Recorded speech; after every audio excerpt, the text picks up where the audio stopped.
to ESN for our coverage here of the AWSCO Snapdragon Continental Series here at Irwindale Speedway for the SoCal Edison 300. I'm joined with Eddie here in the studio for the pre-race show. Introduce yourself, Eddie. Hello, how are you doing? It's me. I'm back. To the surprise of no one. I have returned. But yeah. Pretty usual. Yeah, pretty usual. Have both of us here in the studio for the pre-race shows. It's set up for round number 6 of what is it, 40 in the Continental Series? I believe you're right. Yeah, Yes, 40. I think. Well, we're on our first short track of the season, at least in terms of what a traditional short track is. Nazareth is under a mile, but it kind of doesn't really drive like a short track. I would say. Yeah. Irwindale here is a half mile. It's a half mile short track, and I would say it drives like a regular short track, but not particularly. I think they've added some traction compound to the outside of the track, so it's gonna be rather interesting to watch them race. You'll see them get some very powerful runs on the outside sometimes, but it's definitely gonna be tough for those guys to stay on that area. But yeah, it's gonna be pretty close between cars on the inside and outside. So I think we're gonna have some unique racing at our hands today. I was able to get to take a look at that for during practice and qualifying. I think it's practice. Gonna be rather multi-groove. Yeah, no, practice was a madhouse, so I would not be surprised if we see multiple grooves work. We see everyone going straight up all over the place like it's Auto Club all over again. And honestly, this might be a track where it doesn't matter where you are. The best car is probably going to win this one, or at least the driver who can figure out how to use their car, I guess, the most effectively. Which means it's going to be a really interesting one, especially since it's technically 150 miles, 300 laps. That's where the 300 comes from. A long time at a track this short. Yeah. Especially if you get cautions. Oh God, please not again. Sorry, that was the PTSD talking. Anyway, I am pulled up so many different things on my laptop, and none of them are right. Yeah, I mean, we can go. If you just look at the way, yeah, I was gonna say we can look at the way the track works. We're gonna expect the track to race. It is most definitely going to be it's almost like a multi-groove track. You'll see what we're talking about once we get to the actual race, but it won't be much of a bottom feeder, especially especially on the restart. You're gonna get a double foul start, of course, but yeah, you're gonna see cars on the outside use that kind of slightly gripped up lane on the outside to kind of to their advantage, and I think we're gonna see a lot of passing because of that. What do you think, Eddie? I definitely agree. I think this is going to just be one of those races where I'm gonna be honest, I completely zoned out and forgot what you said. I said there's gonna be a lot of passing. It's gonna be a multi-groove track. Oh yes, 100%. This I don't imagine there's gonna be a cycle like we would see at like a Daytona, but I definitely think that the ability to pass, especially for cars that are just, I guess, really good at this track. It's gonna be a combination of a lot of things, but yeah, no. I think the cream is gonna rise to the top in terms of this race, and so if we see a lot of passing and then a lot of drivers fighting each other for the lead, then I don't think any of us would be surprised. Looking back, I guess. Go ahead. I think it's time we look into the past before we look to the future, which was in our little sortie with the United States West Coast. We went to California last week. Yeah, where we saw Izzy Orberman get a win, only leading one lap of the Wise Power 300 at California, but it was the most important one. Big points hauls for Jet Brackett and Deborah Williams as well. The issue we say with that is that was Auto Club 2 Mile Super Speedway. This is what was it, 1/4 the size of that track? Yeah, it's 1/4 of the length. This is a half a mile track, and you're gonna see it's a completely different beast, I think. So I think we're gonna see a lot of different drivers, a lot of different cars move up and down the field, but I think talent's still going to prevail in the end, regardless. Yep. And what else can you ask for at this point in terms of talent? We have seen a couple of races, both here and in the Cup, where talent has not prevailed, and it kind of ended up with a lot of drivers not really finishing on those neat lap at all. Yeah, I mean, So I would attrition has kind of been the name. imagine. Yeah, attrition has kind of been the name of the game here, but I think it's gotten a little, sometimes we have gotten races where things have been a little bit, a little bit more calm. We get a few more finishers.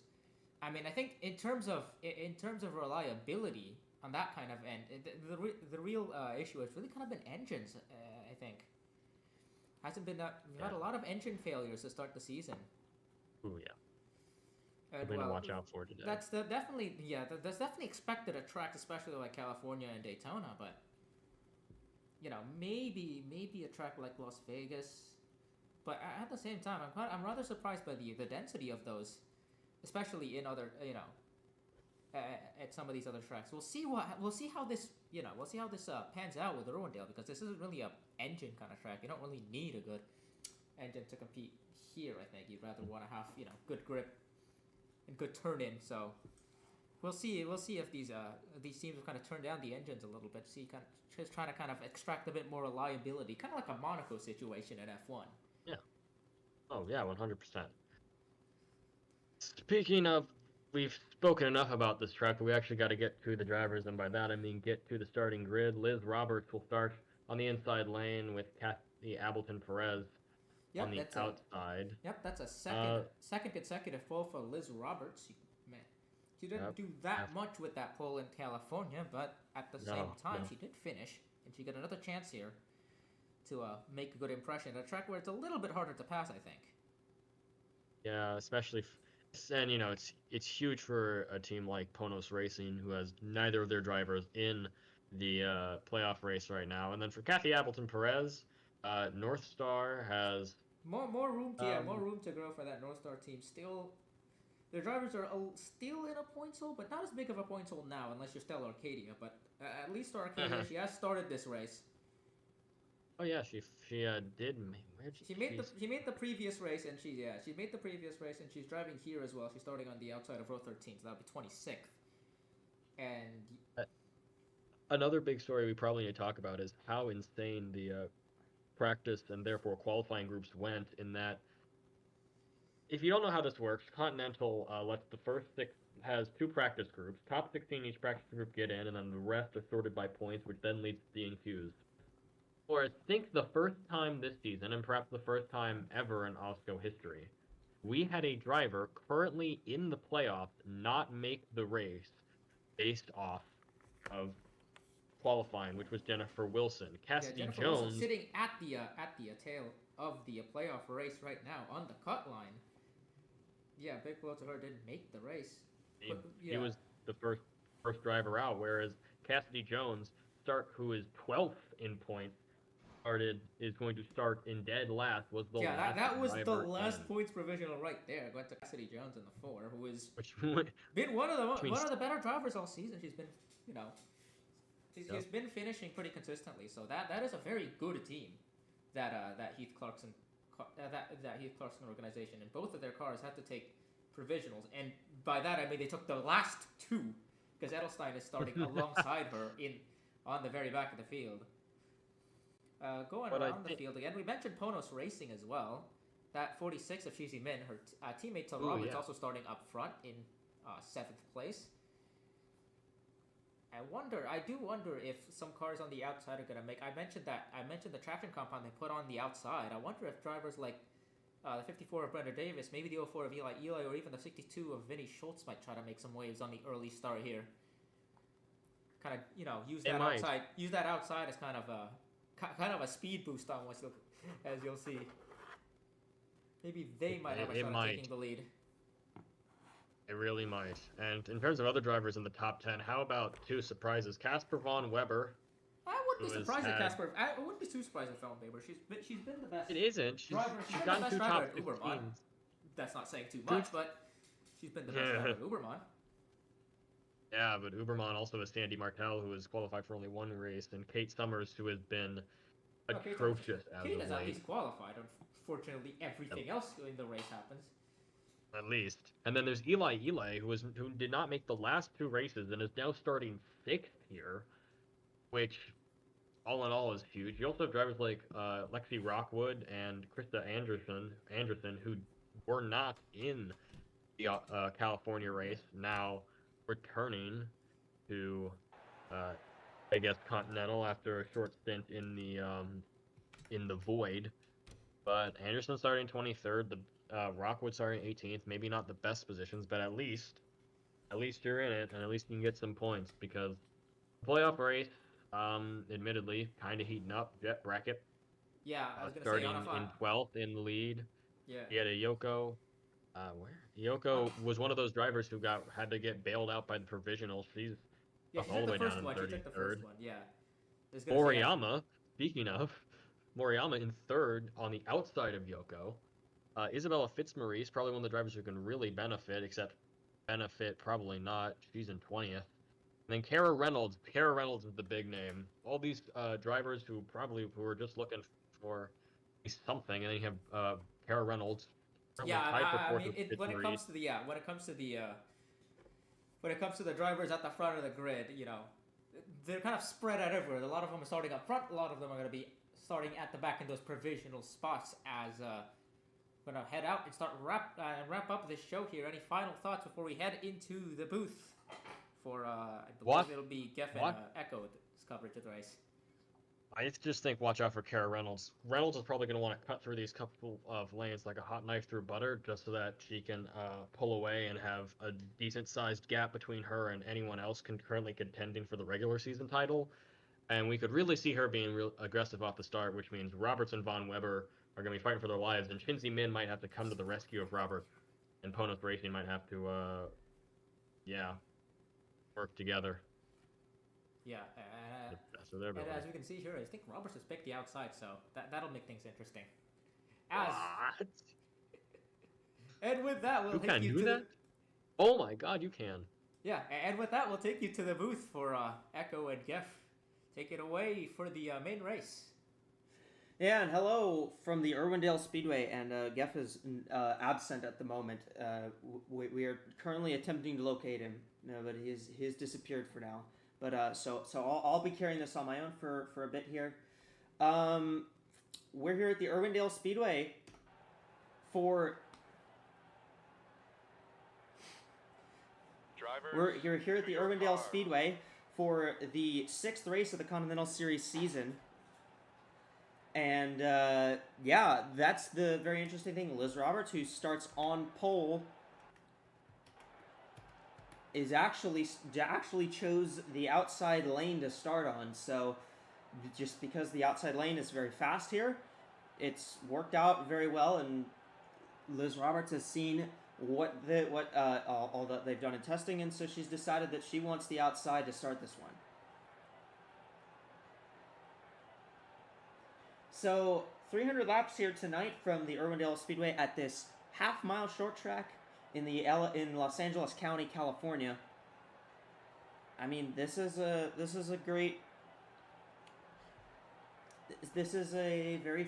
to be a very fun race. It's going to be multi-groove. They've got 2 lanes to work with. They've got that high side, just being able to work with the banking there, as well as the low side for kind of just sliding around and trying to get through everybody.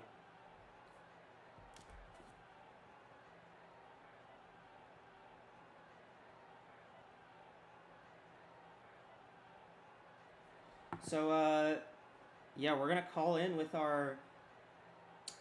in to our strategy analyst for this one. Liam is down there on pit road. You've been consulting everybody down on the pit road. What do you expect out of this race, considering all the different the special rules that have been implemented in this race, but also what do you think they're expecting in this one? Well, guys, I've been talking to the crews on pit road, and with the specifically with the rules being implemented on these pit stops here, especially these yellow flag pit stops where laps lost aren't going to count. It's gonna be a very similar strategy, obviously, to what these teams sort of ran at Nazareth, another short track, but this one obviously way shorter and way rounder. more of an oval than like more oval than most ovals in this track. Definitely not triangle shaped, so it's going to be a lot more strain on those tires as these guys are going to be turning pretty much the entire night. So tire strategy definitely going to play in from what I'm hearing from everybody, and then yeah, try and limit the pit stops solely to when we're under yellow so that they don't lose laps and fall out of contention for the win. All right, well, let's get through our starting grid. On the front row, the pole sitter, the 45, Liz Roberts, she opted to take the outside lane for the initial start of this race because the outside lane usually tends to get a bit of a better jump. She's alongside Kathy Ableton Perez. Row 2, it's the 54, Brenda Davis. Row 2, it's the 84 of Casper Von Weber and the 54, Brenda Davis. Row 3, the 95 of Cara Reynolds and the 04 of Eli Ile. Row 4, the 46, Shizzy Min and the 62 of Vinny Schultz. In row 5, it's the 31 of Lori Ramirez and the 88 of Madison Estrada. Row 6, the 99, Karina Willis Calloway and the 66, Jet Brackett. Row 7, the 42 of Freya Van Lundquist, the Daytona winner, and the 24 of Ashley Johnson. Row 8, the 7 of Reina Munoz and the 11, Takamoto Aya. Row 9 is the 96 of Lynn Oswell and the 78, Lexi Rockwood. Row 10, the 16, Leah Azelhard and the 38 of Isabella Fitzmaurice. Row 11, the 26, Robin Morales and the 59 of Abby Buchanan. Row 12, the 35, Krista Andresen and the 12 of Jackie Kennedy. Row 13 is the 10 of Eliza Evergreen and the 51, Stella Arcadia. Row 14 is the 81 of Alice Hageman and the 77 of Rose Lockport, those two teammates. Row 15, the 93 is the Oberman, last week's winner, and the 65 of Latanya Gray. Row 16 is the 40, Lara Sundale, who won at Nazareth, and the 55 of Deborah Williams. Row 17, the 0 of Hieda Yoko, and the 64 of Mayumi Moriyama, those two teammates. Row 18, the 6 of Luxakuma, and the 15, Isabella Smith. And row 19, the Heath Clarkson teammates, Katrin Edelstein and Cassidy Jones.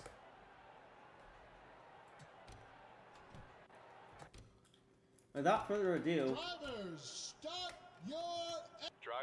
let's get this race underway here from the Irwindale Speedway.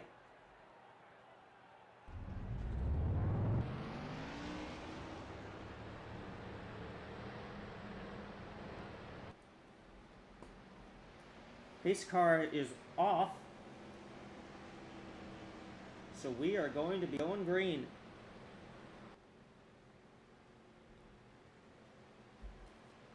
Roberts and Ableton Perez. Green flag is out. Here we go. And not a great jump for Roberts at all. She's going to use the high lane. You're going to see there, the high lane gets a huge run off the corners. And we have a caution. There's already been a spinner. It's involved Hieda Yoko. And we did not even make it to the first lap. So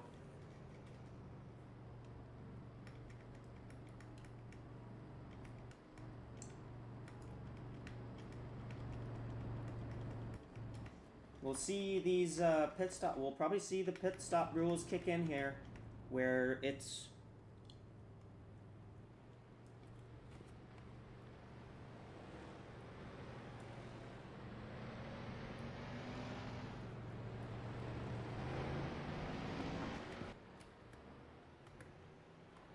and the 81 of Alice Hagman appears to be having some sort of mechanical issues. We'll follow up on that as soon as we have info.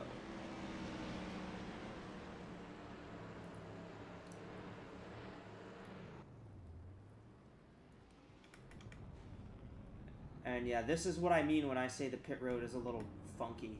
It's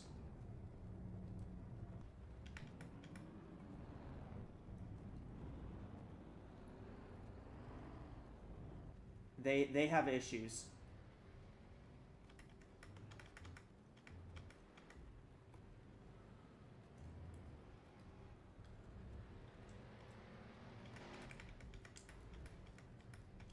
Well, everyone's coming down pit road. Unsurprisingly, as they're just coming in for tires here.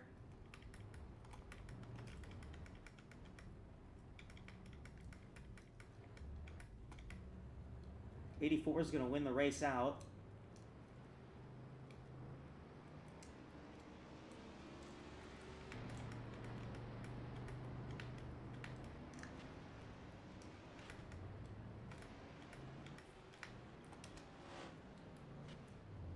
Well, let's go back and see what happened to cause the initial incident here.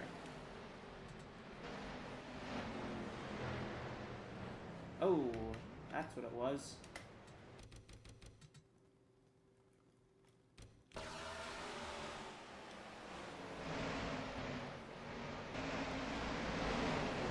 Appears to be Fitzmaurice and Rockwood.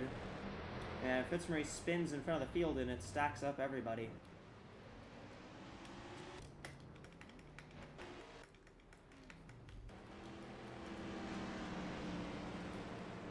So once again, these modified pit stop rules, everyone who, if you're on the lead lap when you come to pit road, you won't lose those laps under, you won't lose any of those laps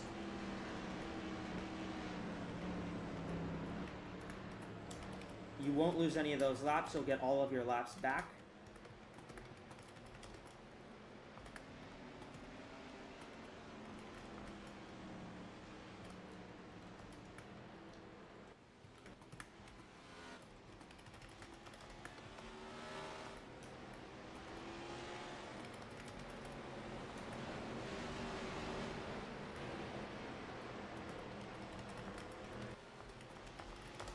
We're going to have just a bit of an extended caution period just to get through all this.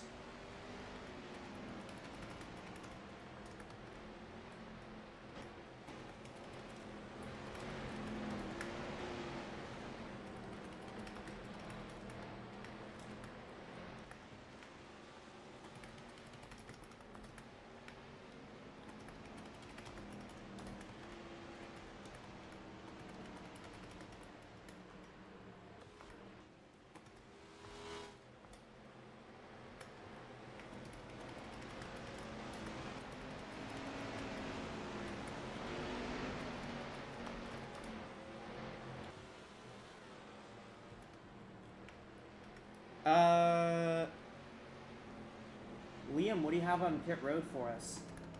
Just more of an update on the sort of scenario on this pit entry here and why everybody was so confused. If you've ever driven a car, imagine trying to leave and rejoin the highway at the exact same time. That's what this pit entry is. And as you can tell, it's going to be confusing for a lot of the drivers. Don't know where to enter, where to exit. Going to be a ton of calamity, and that's why we've implemented these pit road rules today. I mean, it's just, it's a strange pit road, and no surprise that it's going to take probably the whole race for everybody to get used to it.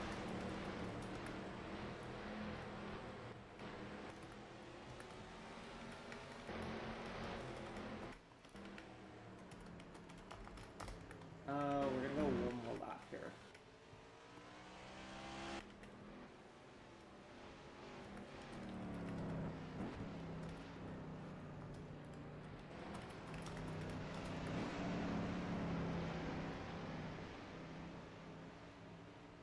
Yoko and Hageman are out. We're gonna see if we can get an update on the 81.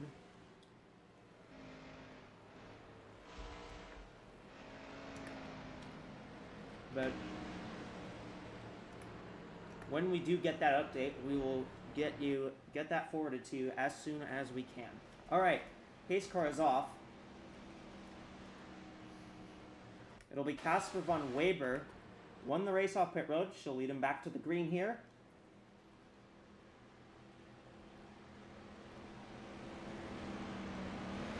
Green flag.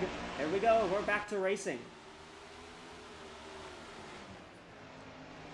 And Roberts goes straight to the high side all right away. Ooh, in the wall goes the 46. They're really tight. The 46 and 66 make contact, but we do make it around under green.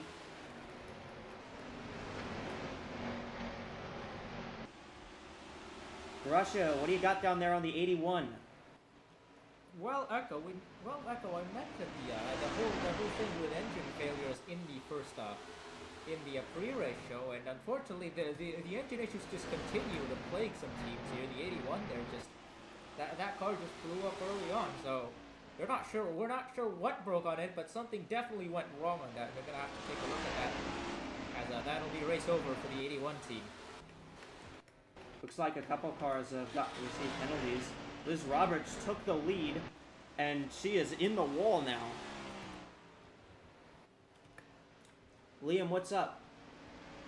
Just an update on a few of those cars that came down pit road. I mean, this track's so small, it's especially you're restarting in the corners. Hard to stay in behind the car in front of you once you're getting to the restart. So a few of these cars just passed a little too early and had to come down pit road for survey stop and go penalty here. Well, Liz Roberts is now back out front, and I mean, taking the outside really worked for her. That 45 car, really very fast. The 7 car appears to have come in for actual tire stop, so we'll have to follow up on that when we get more info. But as you can see, the line they're taking up here is up on the high side. They're really just being aggressive, pushing it, and that high side has so much more grip. Casper Von Weber's not off the pace here, and here comes the 95 Cara Reynolds. That car has no front end, and look at how fast it's going. I mean, this is an impressive drive for this 95. Look at this car.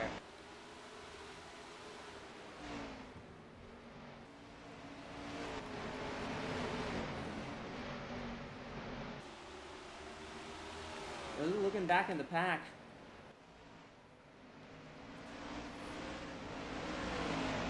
there's the 31 who was one of those cars that got a stop and go.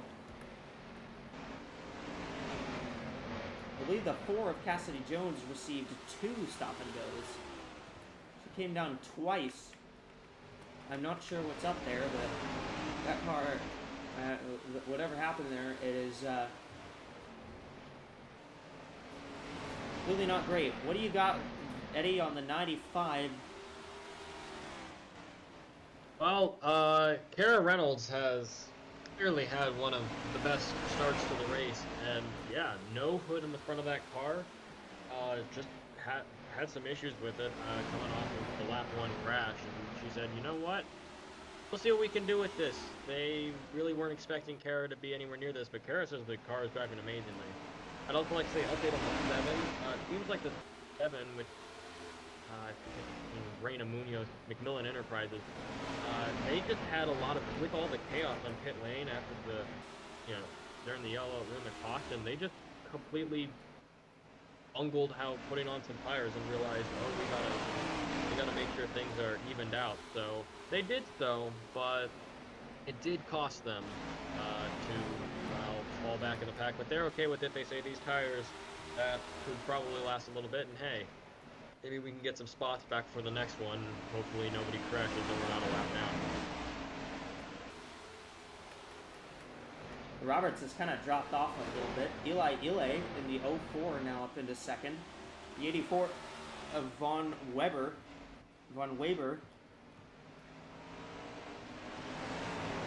battling for that spot. The 31 of Lori Ramirez is multiple laps down. That 31 car is currently 5 laps down. That car also received multiple stop and goes.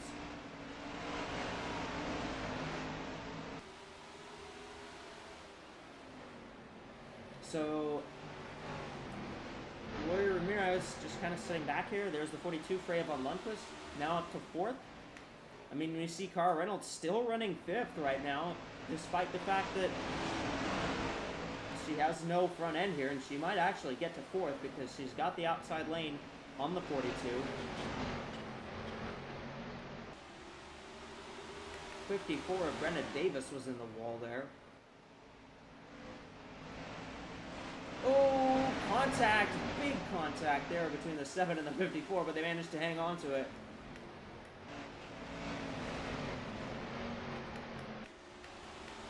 They've caught a lap car in the 77 of Rose Lockport. This car pretty off the pace.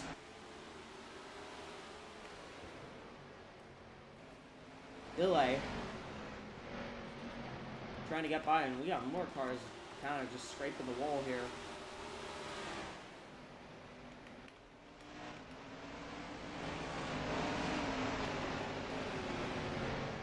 Caution is out.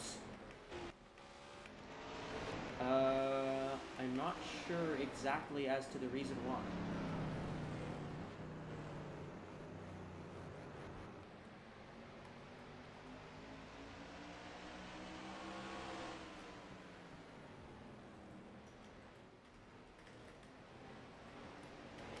We will go back and see what brought out the yellow.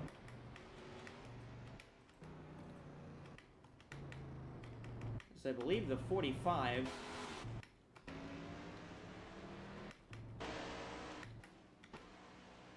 was scored as taking the flag after, did not take the caution flag until, did not take the caution flag, but everyone else behind her did. I believe that is the reason for this discrepancy.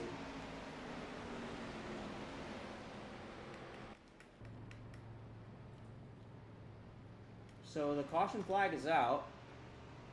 Free pass car is going to be the 77 Rose Lockport. See how many cars decide to come to pit road here. Looks like all of them.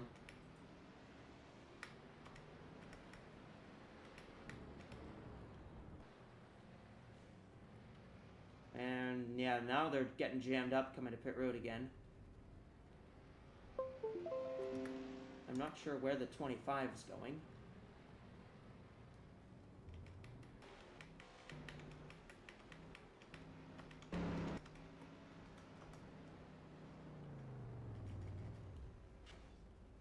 That car is locked onto the lead lap.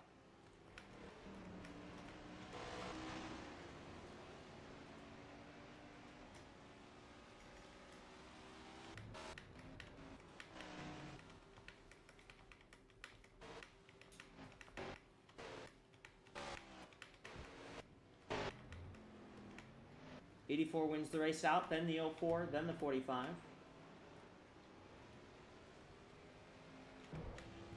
And the 4 of Cassidy Jones had issues and is trying to pull onto the pit road. Okay.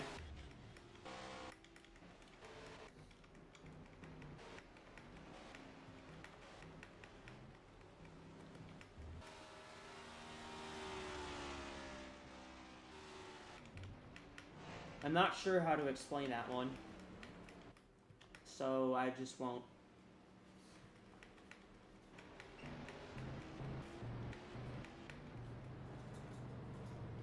Eddie, what's up on the 04 of Eli Ilay?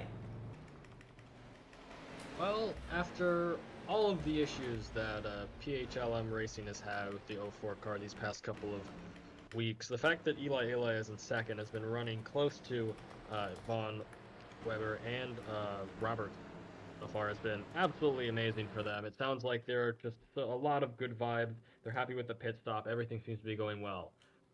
On a second note, it seems like someone was beamed up into space from the garage not too long ago, and I managed to catch a peek of the person. It looked a little bit like TPC. I don't know why TPC is down in the garage. I thought they were up in the booth with you, Echo, but yeah. Things are getting weird here. I'm just gonna say that. Back to you.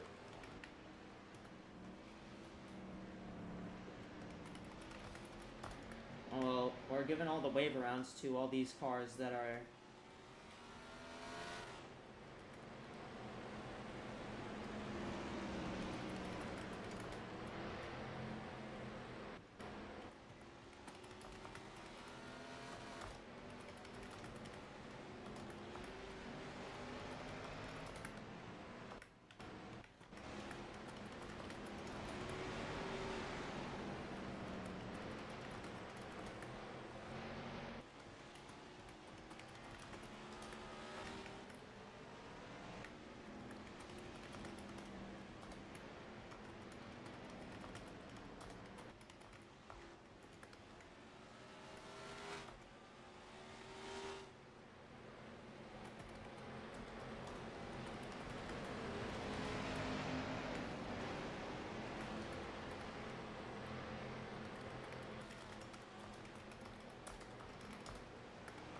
Just give me a second to get everyone around here, just because.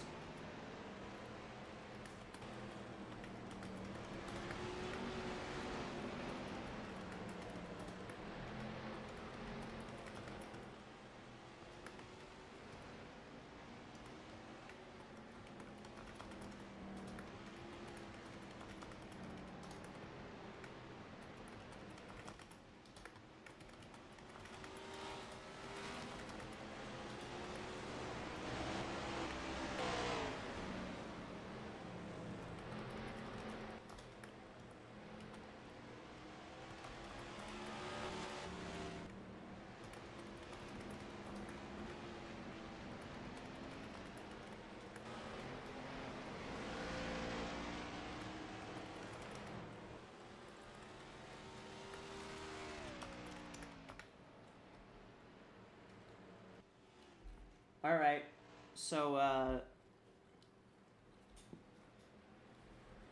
pretty much everyone that was on the lead lap beforehand is now going to be back on the lead lap.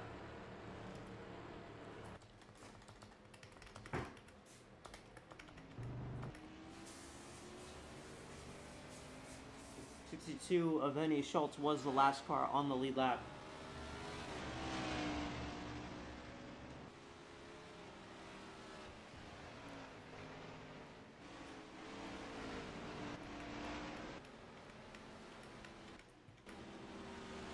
Last time by, or at the end of the yellow, so we are back on sequence here.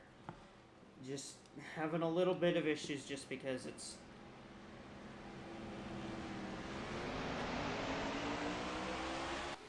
Yes. Alright, green flag is back out here in Irwindale. And look at the 24 of Ashley Johnson, gonna go right to the high side. I will say Liz Roberts has looked very fast. Pretty much on every line, that 45 has looked like the fastest car.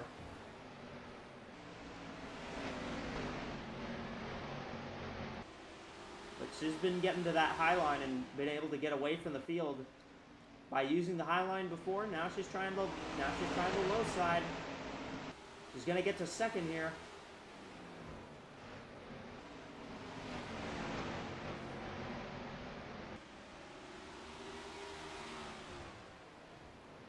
Von Weber, though, still using the high side. Just to try and get momentum off the corners. Two cars have come in for stop and goes.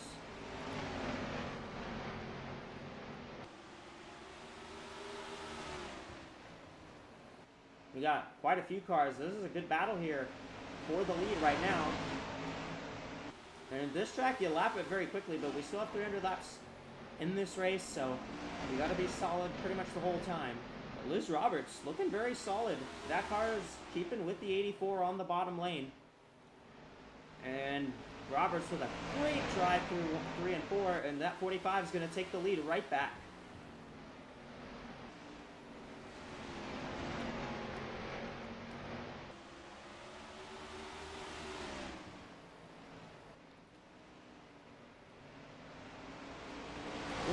.04 Eli with a big run up the high side. Now she's going to try to get by the 45 here.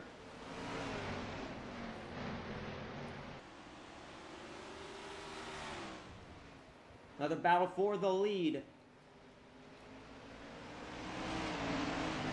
And another shout out. I mean, both of the Appalachia cars, they've taken the front ends off, and they're both up here in the top 10. The 59 is now up to third of the 59 of Abby Buchanan. They're 3 wide here.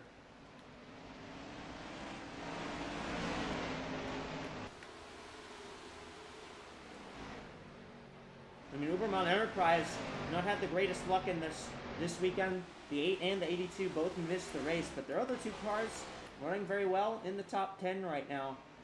Johnson up in 4th, and Von Weber is in 7th.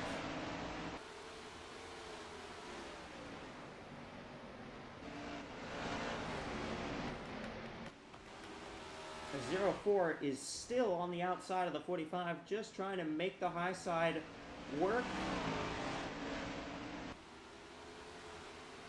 If you have a fast car, you can make the high side work, but we'll check our NordVPN fastest lap. The 66 Jet Bracket currently has it.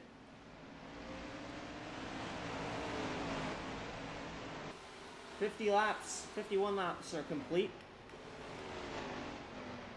Liz Roberts continuing to hold off Eli Ile for the race lead. Roberts started on pole.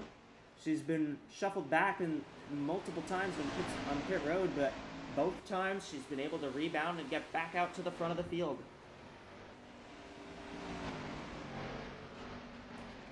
Ooh, 24, Johnson got the wall. And, you know, they're pushing it really hard.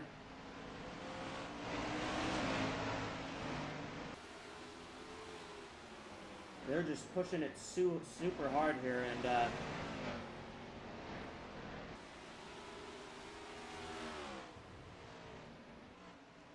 sometimes that puts them into the wall.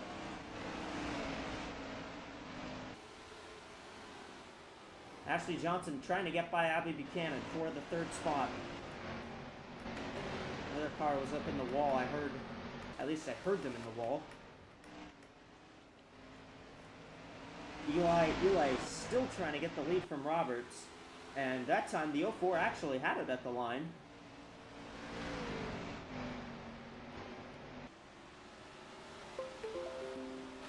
Buchanan still hanging on a third right now.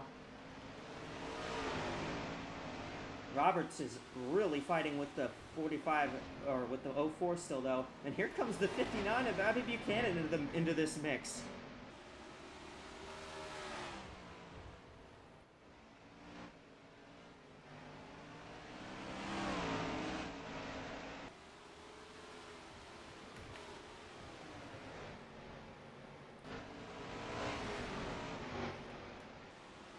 And finally, Eli will get around the 45 for the race lead.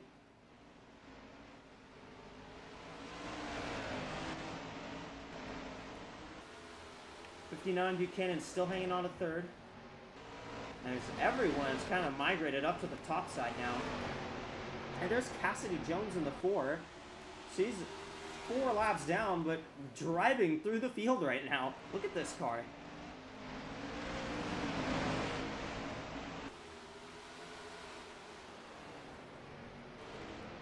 I mean, we're seeing pretty much everybody use the top side now. The line has migrated up high. It's just faster to run up there.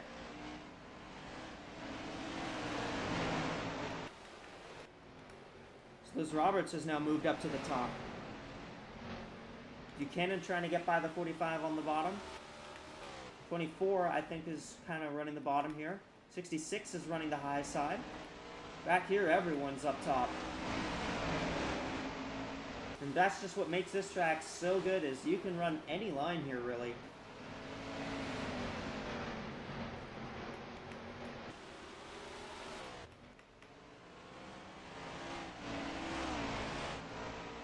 Roberts still trying to hold off Buchanan.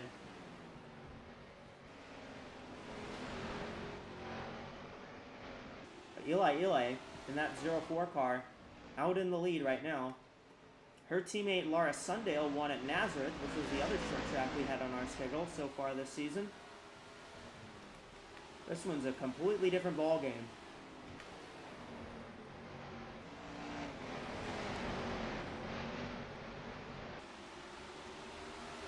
Freya von Lundquist sitting in 7th. She came in as the Daytona winner. Just trying to get adjusted. A lot of these drivers trying to get adjusted to these kinds of tracks. As von Lundquist squeezes her way past the lap car of Cassidy Jones.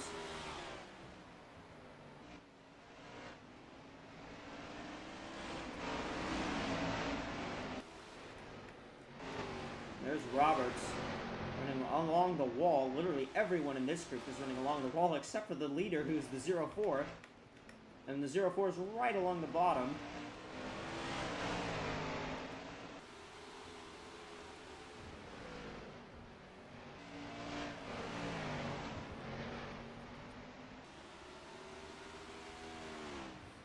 Liz Roberts just trying to chase down Eli, and Eli's kind of stuck on the bottom trying to get around this lap car. Oh my god, I made it. Holy shit. Oh, hey, welcome back. I had just the wildest experience of my life. I got abducted by aliens, and all they were doing were playing rock music. It's so crazy. That must have been difficult to get through. All right, well, welcome back. Welcome back. You've missed a pretty solid race so far. We're on lap 69 of Nice. 300. And Ile is the leader. Liz Roberts, the pole sitter, is in second. And I mean, this track has been showing us why everyone loves the high side, why this track is multi-groove. I mean, look at how much faster you are when you run the top side. Yeah, I've been noticing while I've been abducted that these cars have been running the high lane, getting great runs out of these corners. I think that's a valid strategy to do a track like this, especially if you want to get an excellent run out of the corner and try and make some great passing moves. I'm also seeing some cars that are missing front ends entirely. I'm assuming we've had some pretty interesting cautions so far from what I'm seeing. The 59 is third, actually. This car is actually on pace of the leaders without a front end, so... Hell yeah, you love to see it. But we also want to say we apologize for any foul languages that were uttered on this broadcast moments ago. I'm sure it was a very emotional moment for our co-commentator after escaping from being abducted by aliens. So they taught me how to say several different alien slurs. It was very interesting. Anyways, I'm really noticing how these cars are getting way up towards the wall. I'm so kind of surprised they're not going up and hitting it, considering they're being very risky. Like, look at a 10 right there. It's way up towards the wall. Almost goes ahead and slams it, but they did a good job of keeping it off the wall there. Yeah, they're very careful, and they're very good at being at just driving this track. I mean, there have been some cars that have gotten into the wall, but really not a lot. Oh, there's a contact with Reynolds and Fitzmaurice. Not the Coinbase car. Oh, what a great run for the 95. Almost hits the wall with the rear end of the car. Almost had too good of a run there. Eli's pulled her lead out to about a second and a half now. Roberts is still stuck behind the 51 car.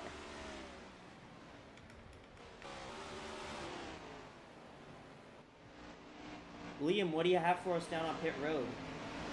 With how small this pit road is, I can get around pretty quickly, so I've spoken to a few of these pit crews in varying portions of the field here, front to back, and this has been the longest green flag run we've had all race, so the teams are sort of checking every single lane to see which one's going to be best for tire strategy, and then from there, it's going to be that first real long run pit stop is going to be what tells us which lane's going to be the best here. So everybody's sort of making strategy calls based on what they're running right now, and that's what I'm getting here on pit road. I was noticing during one of the early pit stops after our early cautions that some of those cars are getting pretty close to hitting that opening in the wall, or at least the end of the wall right before pit lane. Also that opening in the wall right past the start-finish line. A little worrying, but I wouldn't really expect any cars to get turned towards that direction, but still gotta watch out for that kind of stuff. Yeah, we had to actually, safety improvements were made to this track. You see the safer barriers on the outside wall, but also the other big one is that they've added a wall in between the front stretch. They've added a wall in between the front stretch and the pit road, which is actually the quarter-mile track here at this track that they've repurposed into the pit road for when we come here to race these cars. Legend has it if you go into that infield section, you can get less than the second lap times. No one has proved that to be true yet, but who knows if that's actually a true statement. 24, Ashley Johnson is able to take second from Liz Roberts.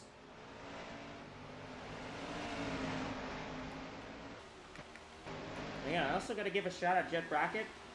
She's the points leader coming in, and she's running in 5th. How about Robin Morales running in 6th spot? That car having a great run. Morales hasn't really been able to show much of her pace a lot this year. Failed to qualify for multiple races, and at Daytona and Las Vegas kind of ran a little middling. But she's up at the front. She's in the top 10, running 6th right now. I gotta say, being at 66 right now and watching 3 fast cars coming up right behind you while you're the points leader, while you're having a good run, has gotta be a very anxiety-inducing like thing to see in your mirror. And also, Laura Sundale in the 40 up in the 8th spot. She won at the first short track we went to in Nazareth.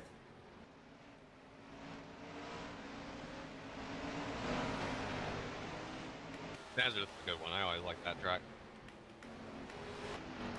Battle for second now, battling between the 24 and the 59. Abby Buchanan. This will definitely give a bigger advantage to our leader right now, the 04, as these two will keep fighting each other. The leader even more advantage, and with that lap traffic of the 77 right in front. Yeah, the lap traffic is not going to help things. I'm surprised this 59 is doing so well, even with that whole front end missing from that thing. Oh no, I'm being affected by aliens again. Oh god. Oh god, help. Oh god. Uh-oh.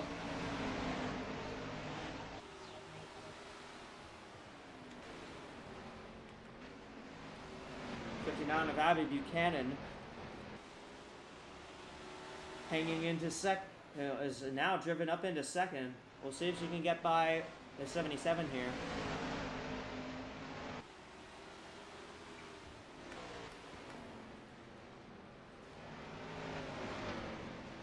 What's going on, Eddie? Oh, I was gonna say that same question to you, Echo. I've been trying to figure things out. I'm kind of quiet in the pit lane other than trying to figure out how Appalachian Motorsports is beating everyone with no hood. And then I see the beam from Faith come back here again, and this time it hits the booth. Are you alright? Is everything okay? I have no idea what's going on. I'm fine. My co-host isn't, but I'm fine. Oh, so it was... Did TPC get abducted again? Yeah, I guess they want to talk to him. They wanted to talk to him about something. Okay, I'm just gonna... I need an alcoholic beverage, and I probably need to go sit my Appalachian Motorsports and see if I can figure anything out. Yeah, I'll be back. Thank you for clarifying. So there's Buchanan fighting with Roberts.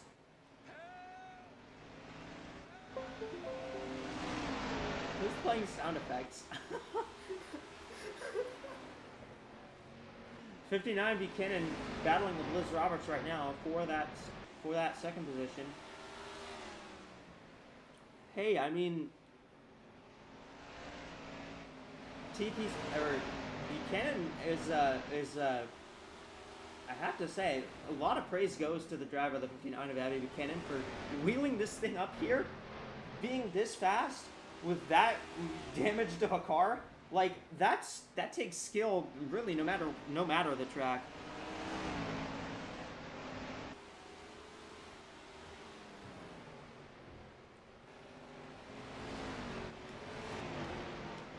There's a Brackett fighting with Johnson here. They're going to be 3 wide. Rashio, what do you have on the 40 of Sundale? Well, we've been talking a lot about PHLM, especially about that 04 car, but yeah, the 40 car has made 40 car of Laura Sundale, our teammate, has made a lot of good progress as well. She's pretty satisfied with her car so far, maybe just a little bit tight on the entry, but nothing she can't exactly drive around it, as she put it as she said it on her radio communications. But yeah, she's pretty satisfied with the way her car is handling right now, and her goal right now is just kind of join up with the 04 up front. Back to you.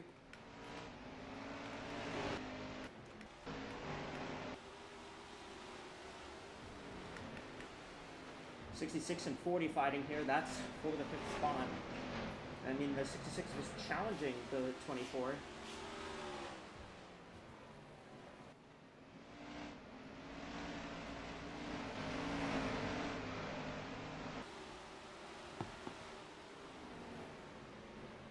I mean, again, like, you're trying when you run the top lane, like, you can generate a big run off the corner, but the bottom lane is just more consistent. And we're seeing Sundale use the bottom to her advantage. Liam, what's up on strategy? Just looking at some of the strategy here, talking to everybody on pit lane. These drivers are starting to move towards the middle and bottom lanes of the racetrack. While that top lane is faster, it does tear up the tires a bit more, and you're going to see them stay away from there because with these worn out tires, it's going to slide them closer and closer to the wall. They were already ripping the fence before. They don't want to try and tear it down this early in the race. So everybody's moving towards the middle as we get later into this tire run. Expect them to stay sort of down in the middle of the track at worst towards the end of this run here. Shout out to Latanya Gray, by the way, in the 65 car. She had issues. She had issues in almost every race at the start of the season. She missed the race in Las Vegas last week in Fontana. Finished 12th after being involved in an incident, and she's running in the top 10 here. But she just passed Robin Morales and Freya von Lundquist to get into 8th spot. There's a Brackett fighting with Johnson and Sundale. That's 3 wide.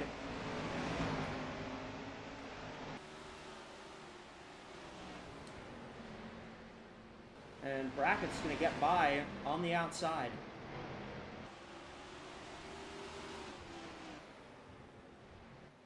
And now Buchanan's moved into 2nd spot now. Here comes Brackett trying to take 3rd by ripping the top right past the 45.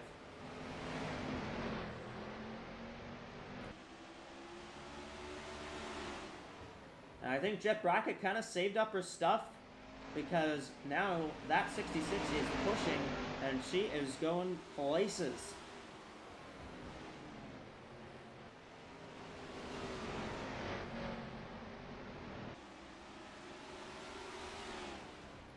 Brackett outside on Buchanan. We got Sundale fighting. Sundale's taking the 4th spot from Roberts. Johnson is in 6th. And we got a fight for 7th between Gray and Evergreen. Morales fighting with Von Lundquist for 10th. 11th belongs to Von Weber. Cara Reynolds and the other Appalachia modified is 12th. As we got Brackett going by, gonna try to get the momentum off of turn number 2 and take 2nd away. The 04 is really slowed up. 04 lost a big chunk of their lead. I thought they lost a big chunk of their lead. I guess the way that this track looks is just a little bit weird to the eye, I suppose. But these two are actually catching the 04 while we're running side by side like this.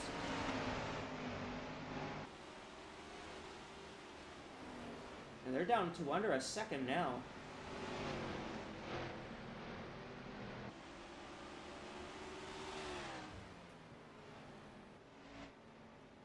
Brackett still using the high side to her advantage. Here she goes, closing in on the 04, and the 66 got a crazy run. Gonna take that run, try and battle for the lead.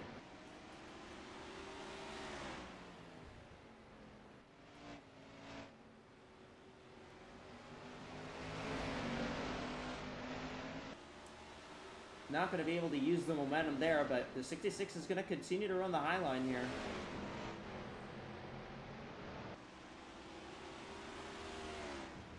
And just, these drivers love running this track. Just because you have pretty much everywhere to go here.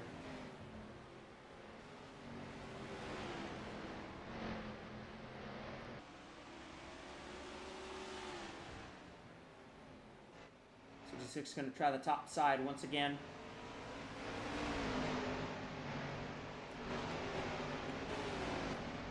And don't look now, but the 65 has caught this lead group as well. Gray is there. She's caught up to Johnson and Roberts. Eliza Evergreen is now up into 5th. We're going to start to see maybe a little bit of a shake-up out front for the race lead. Been a long green run. We've been green since lap 40. Been about 70 laps, but the interesting thing is that the 70 laps here isn't that long. That's only about 35 miles.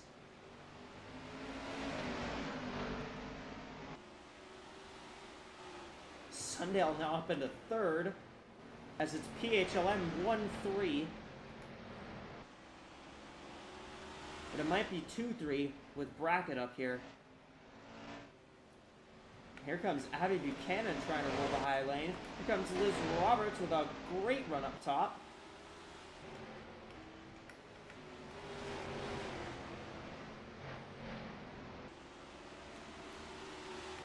And the 66, who's been one of the fastest cars all race, just trying to roll the top and get back and get out front. But Eli is doing a good job so far of keeping the momentum square on the bottom.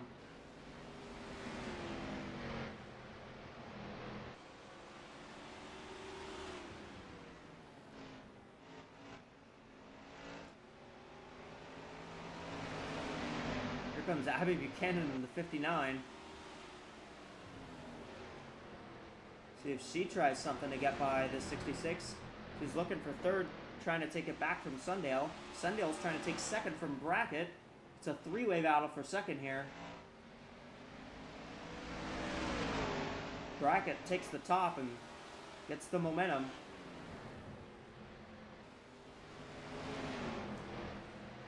He just gets so much more momentum up top as the 66 challenges the 04 once again. Tries to pin the 04 down low. That's not going to stick, though.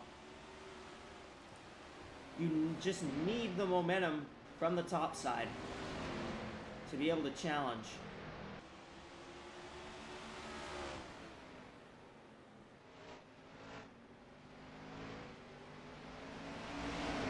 And here comes Sundale as they're going to be 3 wide for the lead. Brackett finally going to be able to use the top side, and Eli is going to get shuffled to third in just that quickly. And it's going to be Laura Sundale now who takes the lead away. Jeff Brackett did all that work, and the 40 car was the one who got the lead from it. But Brackett's not done.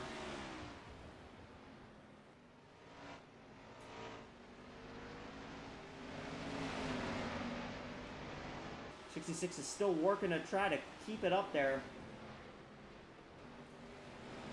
and keep fighting the 40, but I mean, you can see now the tires have really worn out. They've lost about 2 seconds in terms of tire wear. So they're really struggling in terms of how the tires are looking right now. 27 cars still on the lead lap, so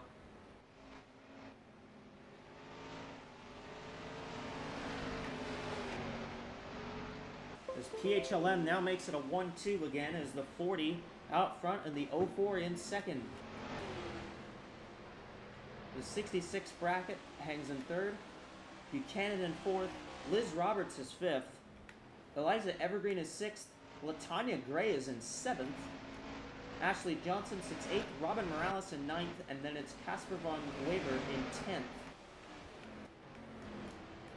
We're really starting to reach the end of the tire life. And they may end up coming into pit under green fairly soon, in about 10 laps or so.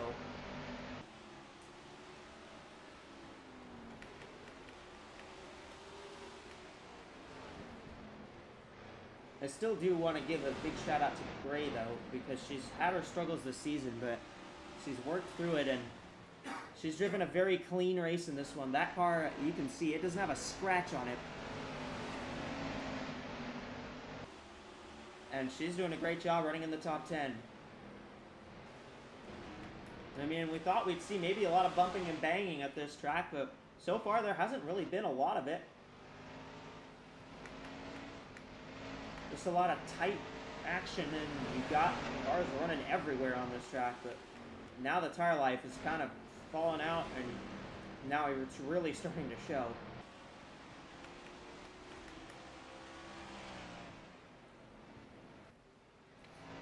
Abby Buchanan's still sitting fourth, though. I mean, this car also deserves a shout out just because of the look at it. I mean, that car is a modified, and it is running in the top 5 on pace. It's not like she It's not like this car doesn't have. It's not like this car is here on luck. We've been green for about 90 laps now, and this car has been up in the top 5 that whole time. Jet Brackett trying to get by Eli for a second. Bottom's kind of overtaken the top once again.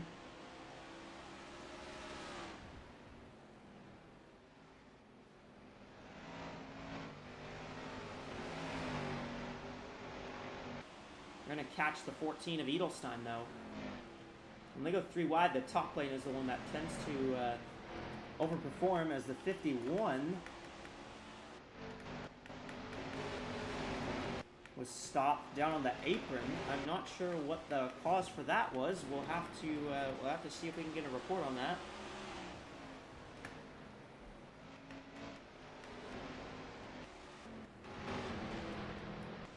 They're battling all over the place. This is for effectively for 5th. Russia, what do you got on the 51 Still Arcadia? Well, I don't think that team has any luck getting anything good to happen to them, because that was just a tire that went down on the Lenovo 51 car, right there. That's a big shame for Arcadia. She was running pretty decently there, but yeah, that's another blow to the TLC.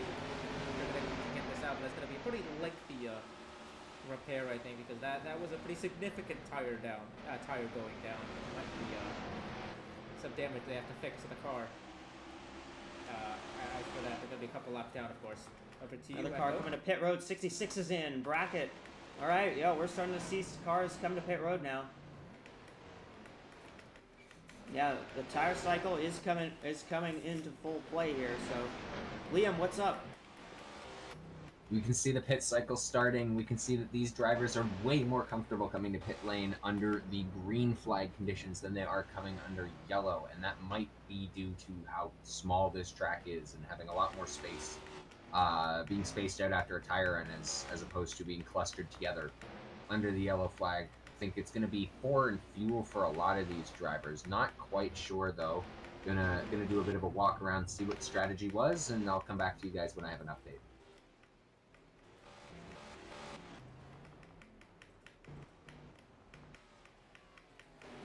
We are still under green, unless I'm seeing things. Okay, I thought I saw the pace car for some reason, but we are still under green. Whoa! Okay, well, and we're still under green.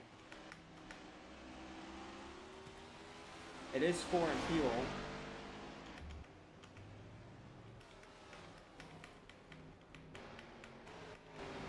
As we're reporting the 45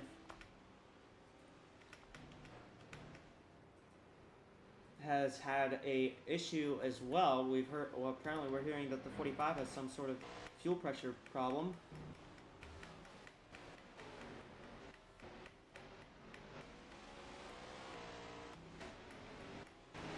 I believe Sundale is still on track. I don't think the 40 is coming. Oh, the 40 is in now. Okay. So now the 26 of Robin Morales is leader, and the 10 car is around, and the 12 is around, and that may end up bringing out the yellow. Yes, it does.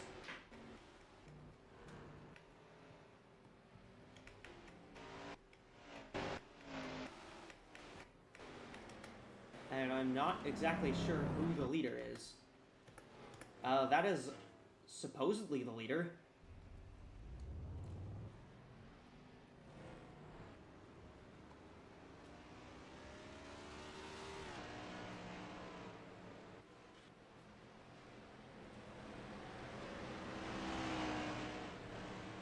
Back out on track.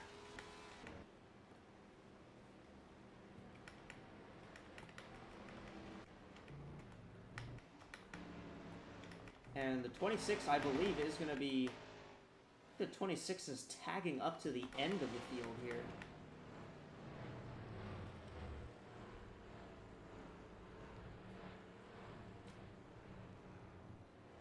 These cars are stopping as the field is still driving by. Liam, what do you got down there on that car that we saw that was having issues on pit road? All right, so no, as I was walking around, I noticed. I heard a noise. I walked over, and we had a car upside down on pit lane. It's not something you see very often. These short track setups of these cars are a lot higher than they are a lot of the other tracks, and the way these cars are built, they can sort of just get under the rear ends. So I think what happened is, as one of the cars was pulling out of the stall, it got underneath the car in front of him and just tipped it over. So from what I've gathered, at least everyone on pit road is okay, but weird incident occurring with the 46 team there. All right, well, appreciate that.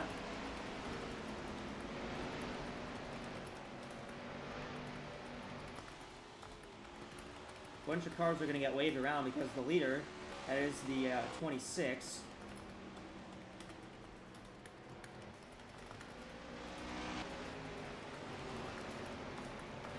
is actually caught up to the end of the pack, so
and like I'm basically waving around everyone here because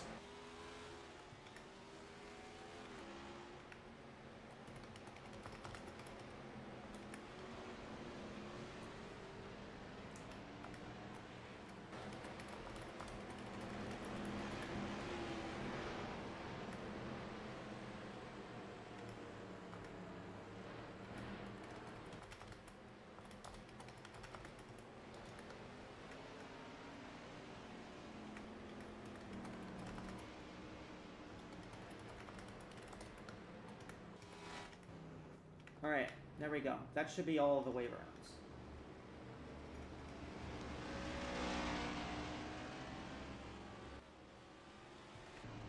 I'm not sure why they're all slowing down.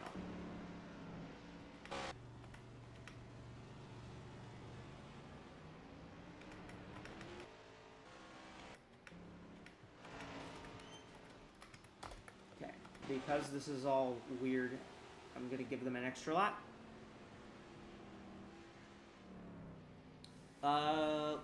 Eddie, what's up on the 04 Eli? Apparently, Eli had an interesting experience when the 46 of Susie Min flipped on top of the back side of her car. Turns out, Eli had no clue that Susie Min actually flipped and had to be notified by her crew chief why they had to stay for a little bit of extra damage repair because of, you know, an entire car landing on the wing of the 04. Eli now out of the top 10 after running well for most of this race. Safe to say, I don't think she's very happy that some random physics has possibly cost her a top 10 after she was running very well, probably her best finish of the season so far, as we saw the first 150 laps. Back to you. Green flag is out. Here we go, we're back to racing, and Buchanan trying to take the lead already. When we cross the line this time, it will be halfway.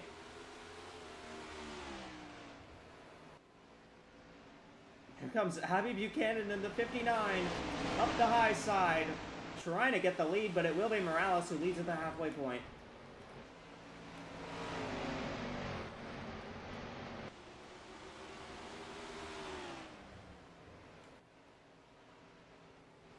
Here comes Buchanan back up top.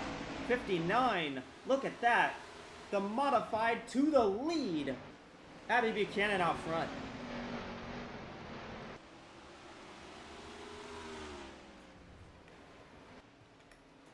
Morales has dropped to second. Third, it is Latanya Gray battling with Brenda Davis. Lexi Rockwood sitting in fifth.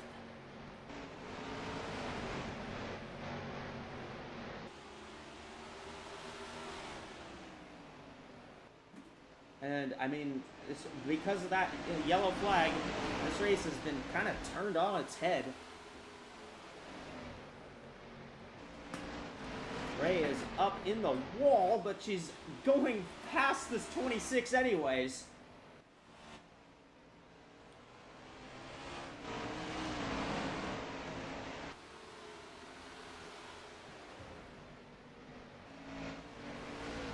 And there she goes, doing it again.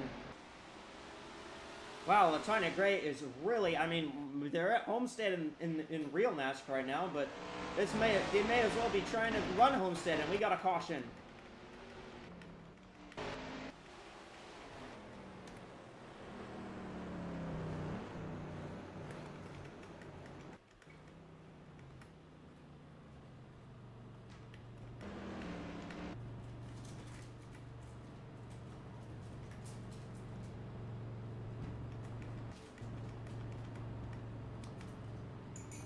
Well, we're gonna go back and see what happened to bring out the yellow there.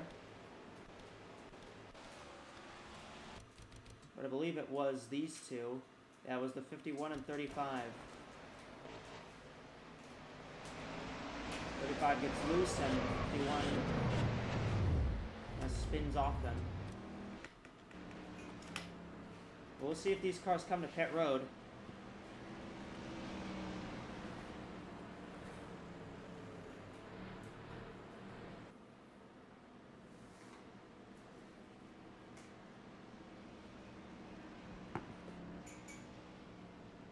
And we're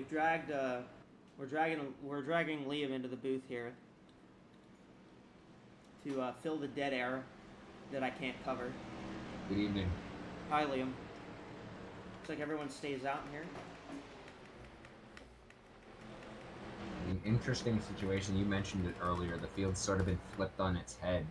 And we've got cars with no hoods. We've got cars that have missed multiple races, all running in the top 10 here. And then another caution strikes. So, I mean, this could easily get flipped back right side up, depending on how the pit cycle goes here, if they do even pit. I believe they'll pit another time. They're just not pitting right now because they've run so few laps on the tires. Well, we are past halfway, so I think that means we should send it to Eddie and Rasha in the FanDuel fan studio for our FanDuel mid-race report. What do you two have for us on this one? This has been a very, very odd and wild race so far.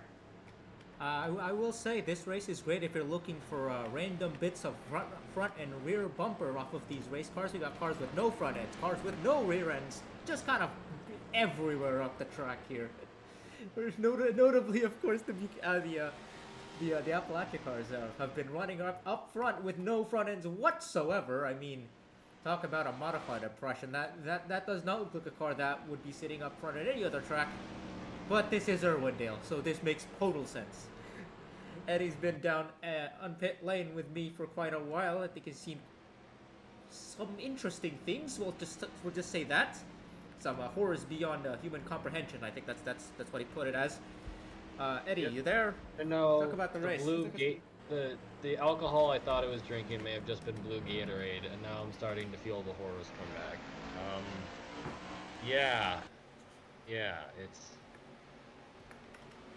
It's been a day. It's not as bad as Las Vegas was, thankfully, but as I now see a couple cars on the apron, yeah. Seems to have exploded. And Eli seems to be out too. This is we saw a couple cars. Yeah, we saw a couple cars on the apron. And we'll get back to you on that once we finish off this mid-race report. But yeah, it's been an interesting race. I think we saw quite a few cars. We saw this race was kind of ruled by the 04 and 45 actually early on. But yeah, now it's kind of with that pit cycle and that caution that came out in the middle of it. It's kind of been, as Echo said in the booth, it's kind of been turned on its head. It's kind of hard to predict which way the race is gonna go, but Yeah, no, plenty of movement up and down. As you see, just a bit of contact between the 25 and 84 there. But yeah, right now the Appalachia cars look really strong. A couple of other cars I think look really strong. The 42 of Freya Von Lundqvist has been sitting top 10 pretty much all race. She's been kind of there and thereabouts, looking potentially to make some waves here. Another car that's been running really well is that 65 Gray. Latani has moved up here. Kind of, I think, benefited a little bit from that caution, but she's made the most of it as she looks for the lead now. And what a now, I want to give a shout out to the two Project Horizon cars. Both of them are running in the top 10. It's been mostly a down season for them, but whenever they've been on track, they've looked really good. And this is showing more of that. Both of the cars there, 78 and 26, running on the outside line within the top 10. So great run coming for both of them, winning. Yeah, no, it's been real interesting. It did seem like at one point we were going to see with the point in the race where we had Jeff Brackett and Laura Sundale fighting for the lead. It did look like there's going to be a point where, what I said earlier, where the cream ride was to the top, and a lot of drivers who have succeeded this season would continue to succeed here. But all of a sudden, it's on its head. The 59's here, has been fighting for the lead. That car is 37th in the standings, and now the 65 has suddenly made an appearance. Granted, it's the 65. I'm pretty sure she's doing better. No, Latanya's 34. Suddenly, we're back to what we started with, which was a lot of drivers at the back of the point standings who are need a win basically to keep in the fight.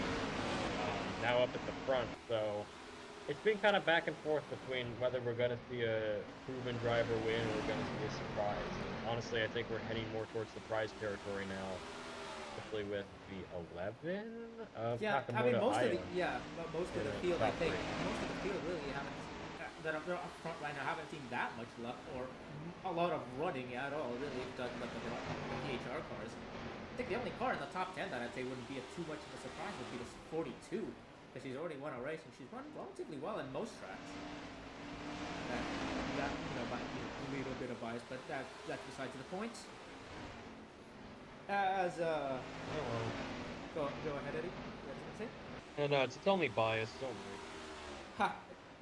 But yeah, this is gonna be a really fun. This is gonna be a really fun one. I think we still have one more pit cycle, so tire strategy is still going to play a role. Tire and pit fuel strategy is still going to play a role for these teams.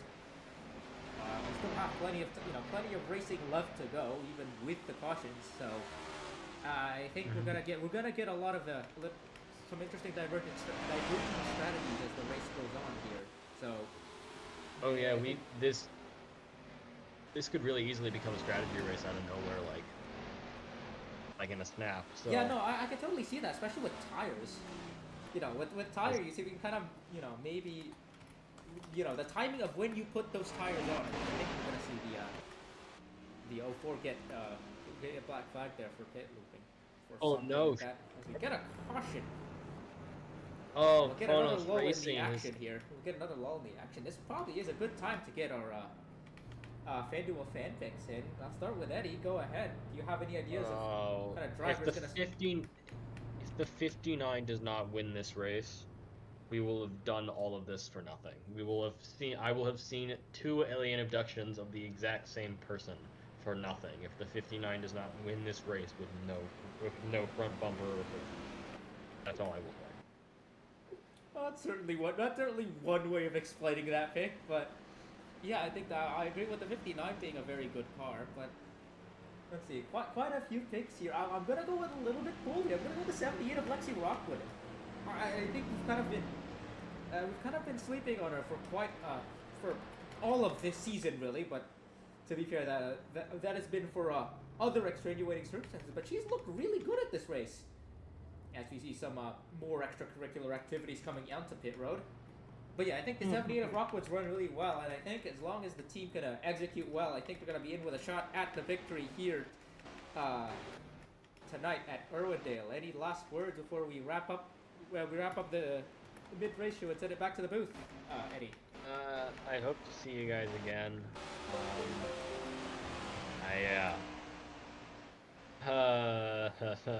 If I see another alien abduction, I might crack out. That's all.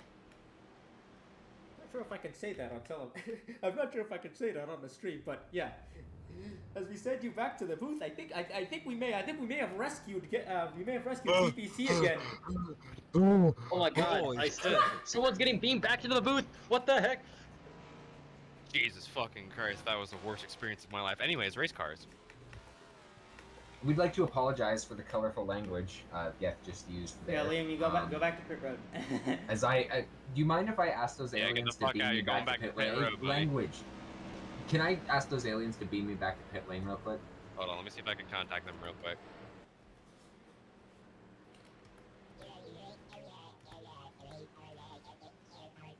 I said no.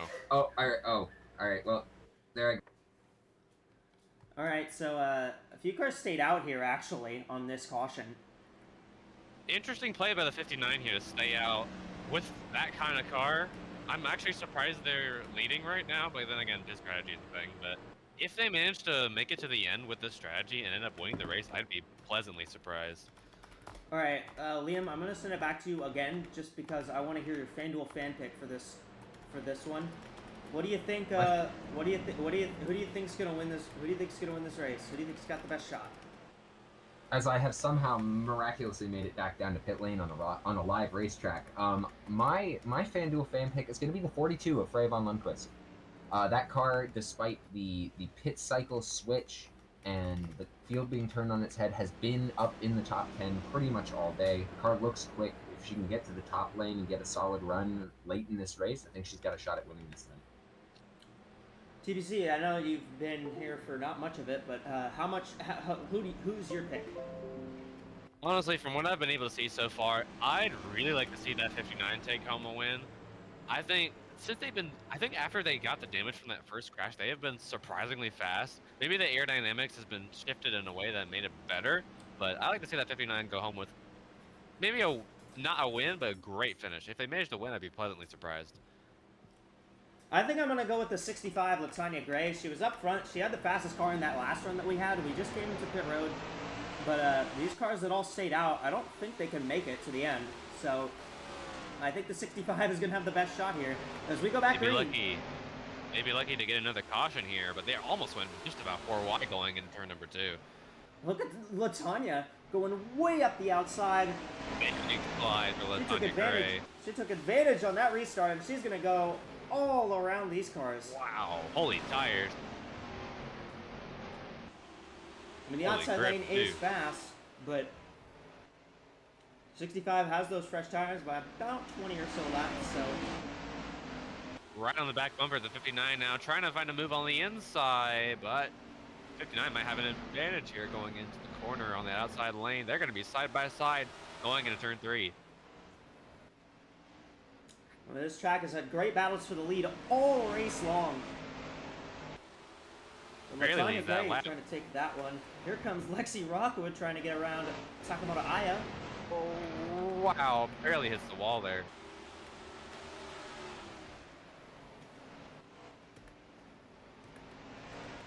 They're checking up a little bit behind the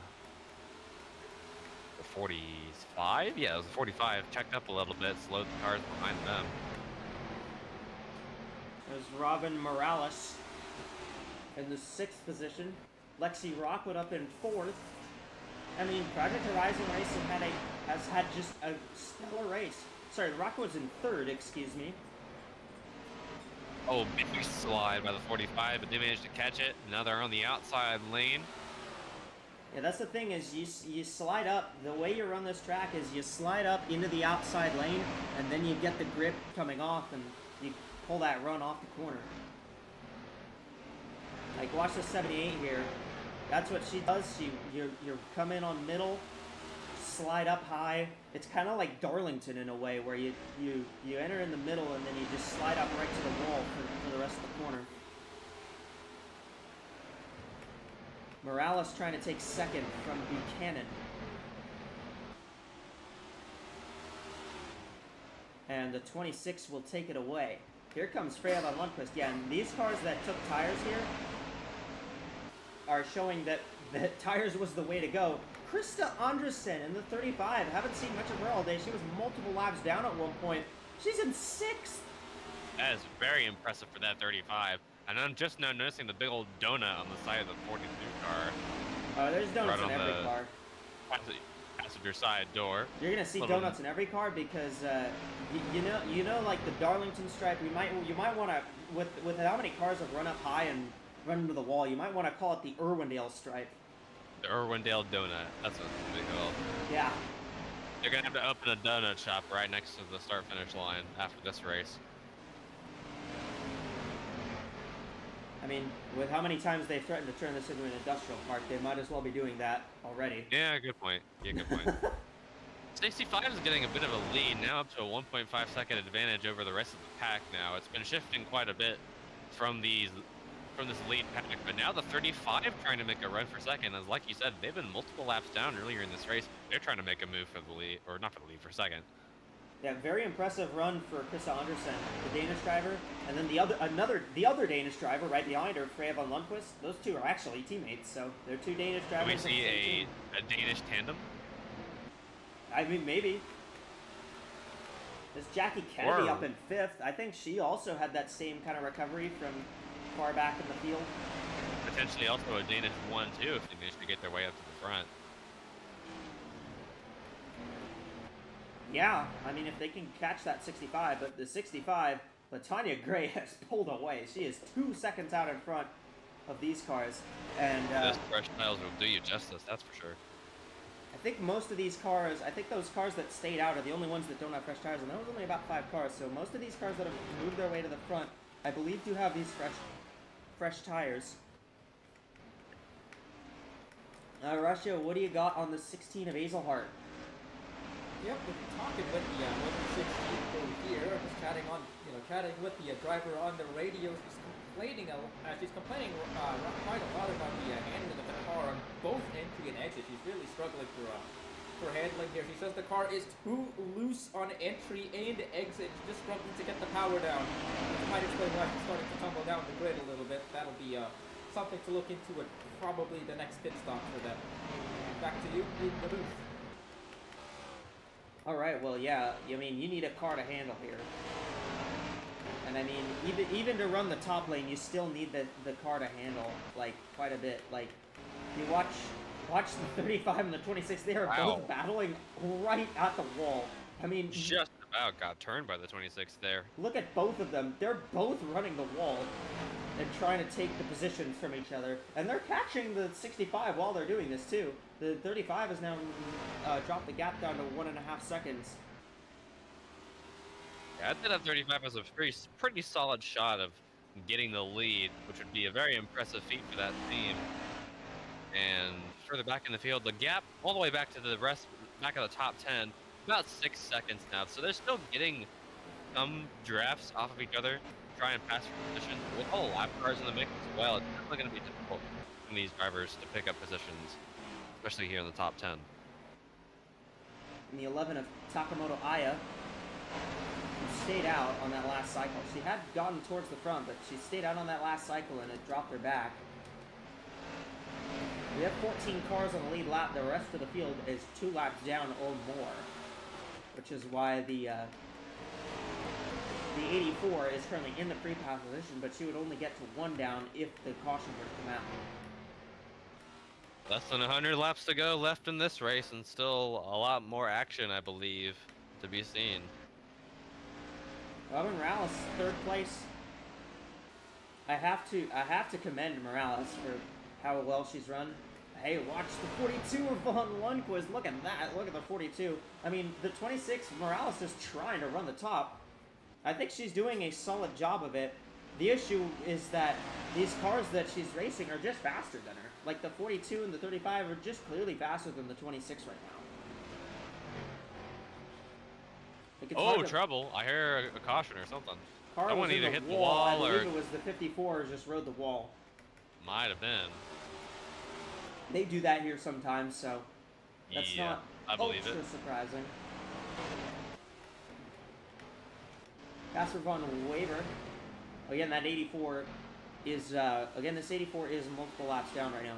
That car is 2 laps down, but if a caution were to come out, which I could see Hearing that happening. car that car in general looks much cleaner than some of the cars on the lead lap. You wouldn't be able to tell it's laps down normally. Yeah. What position are they in exactly? Do you know off the I top of believe your head? 15th.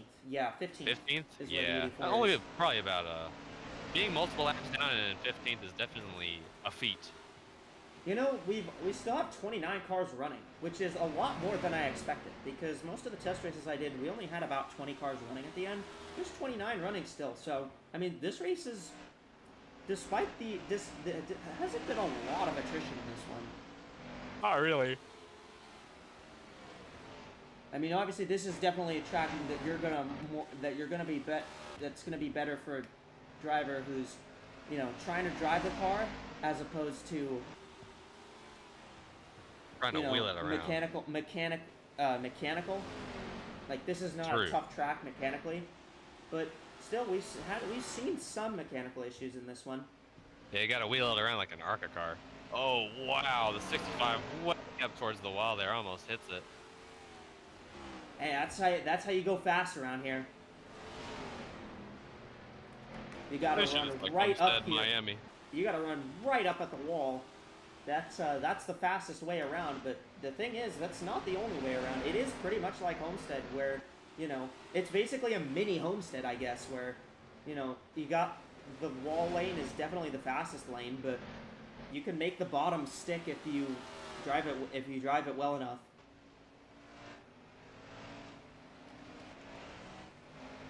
Like, we're seeing pretty much everybody's kind of migrated to the top for now. But I think later in the run, you're going to see some cars go back down to the bottom just because, you know, the top lane has a lot more grip because it's higher banked. But later in the run, you're going to want, when you're saving, you're going to want to go back down to the bottom because the top's going to be all rubbered up and it's going to chew the tires out more. The more the lap cars that this leader passes, the more frustrating it is for the cars behind to try and get up and pass her for the lead. It's going to be very difficult indeed. At least chase down the leader without at least another caution or next round of pit stops towards the end of the race. I believe these cars should be good on fuel to the end. I believe they have about 150 laps on fuel. The thing is, I'm curious as to whether they'd stay out that whole way on fuel, or if they'd pit for tires. That's where I'm curious.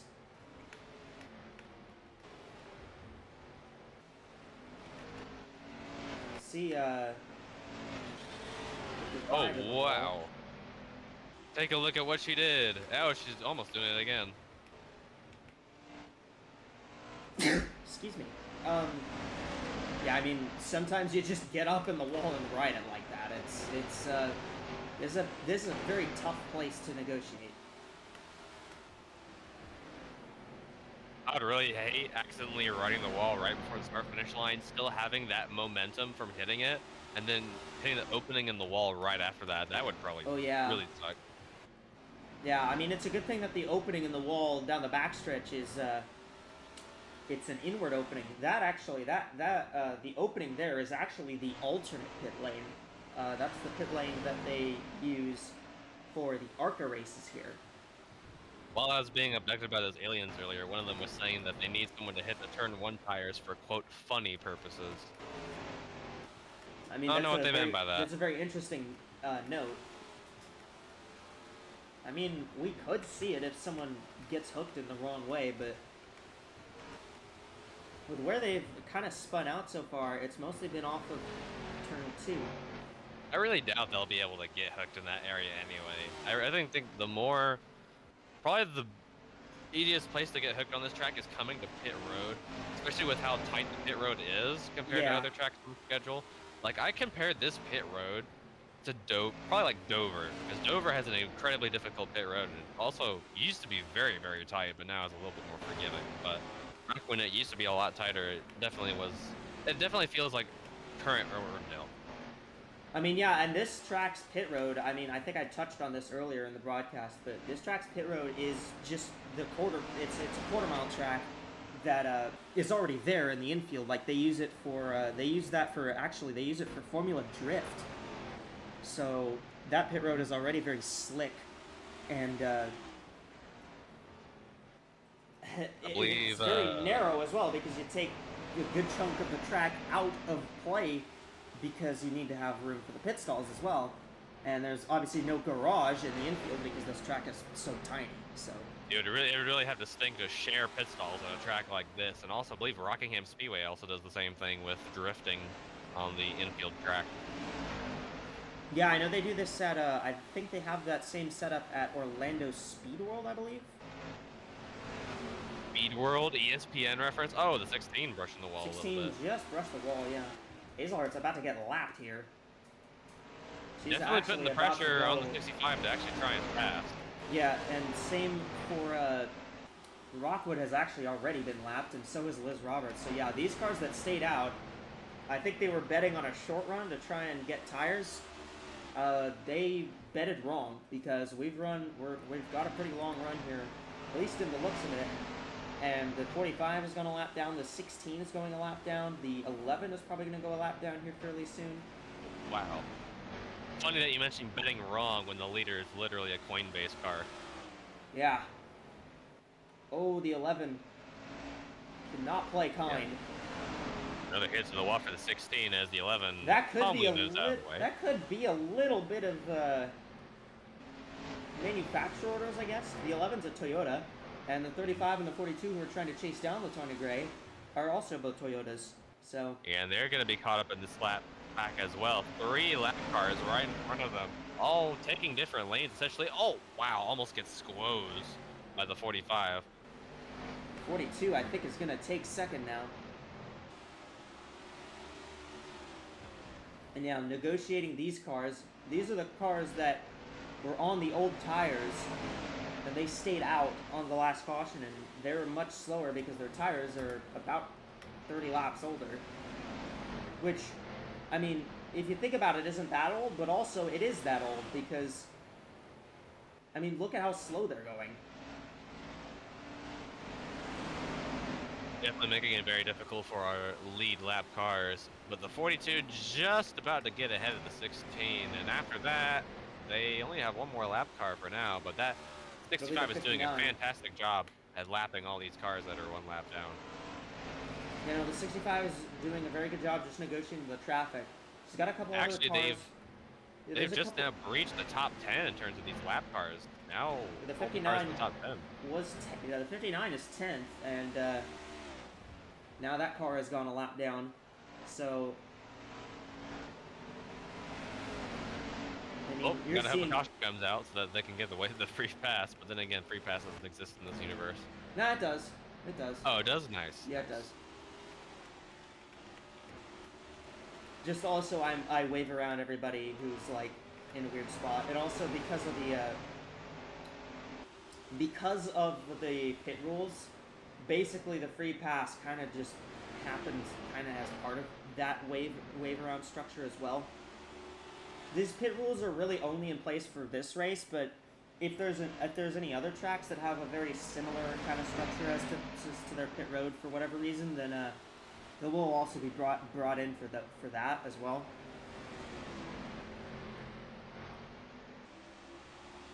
Well, looky here. We got 2 cars within 1 second of the leader, both neck and neck behind each other, chasing down the 65 car for the lead. Let's see if they can get past them here within the next few laps. Gray being chased by Von Lundquist and Andresen in third. I mean, this is the first time Andresen has really run a short track like this one, and she's doing absolutely amazing. She's third. Had a great comeback. Or as we see Gray drive around the 77 and the 40, those are a couple lap cars. Once again, doing a very good job at passing the lap cars. Let's see what these two are able to do. They're going to try and race each other while passing these lap cars. That's not going to work.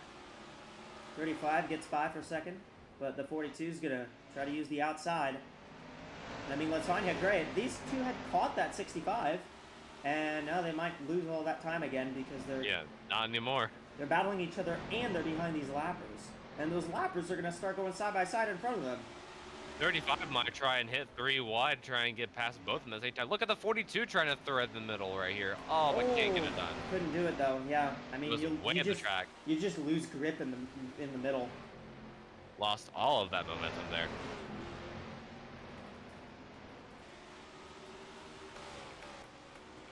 26 car, sitting in 4th, Robin Morales. I mean, you gotta give a shout out to her as well, the Uruguayan. Oh, caution! Oh, trouble? Uh... We'll find out. Yeah, we'll have to see. 65, Gray is going to be the leader. It should be the 40 of Sundale, who will get the free pass here. So those top 7, the 65, 35, 42, 26, 54, 12, and 10 are all locked in the lead lap.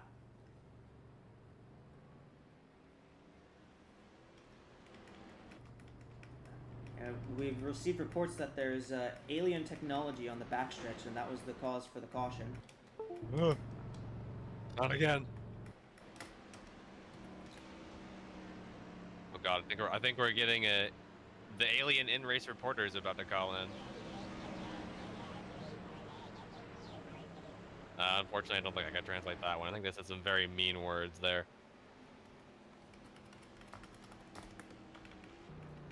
Anyways, pit stops. Let's see what our leaders will take here. Everyone's going to come to pit road, unsurprisingly. But now everyone's going to make it to the end on tires and fuel, so no one really needs to worry about any of that for now.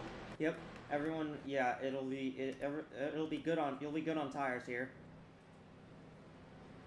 Eddie, what do you got down there? Alright, so yeah, I can see it clearly from here. The aliens just like kind of just dropped a couple of like things on the track for seemingly no good reason. I can't exactly ascertain their intentions, but I'm going to attempt to via communication. Give me a second here. Hey, yeah. I may have just called them a slur. I'll be right back. Uh-oh. May have just called them. I don't think they like that very much. I think they want to probe you, bro.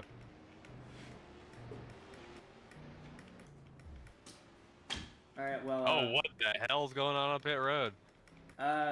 Normal Irwindale pit road things. My car just did a thank you leg.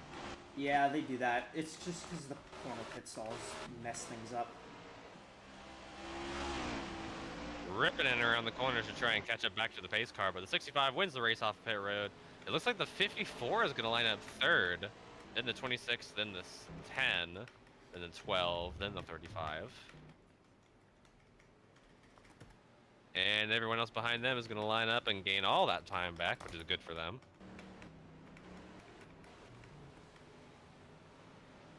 Okay, the 40 got lapped on pit road again. God damn. You hate to see it. I mean, that car will get waved around anyways. Liam, what's up?